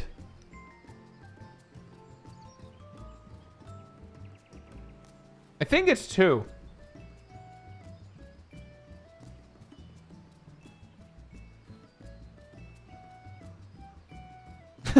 Worm!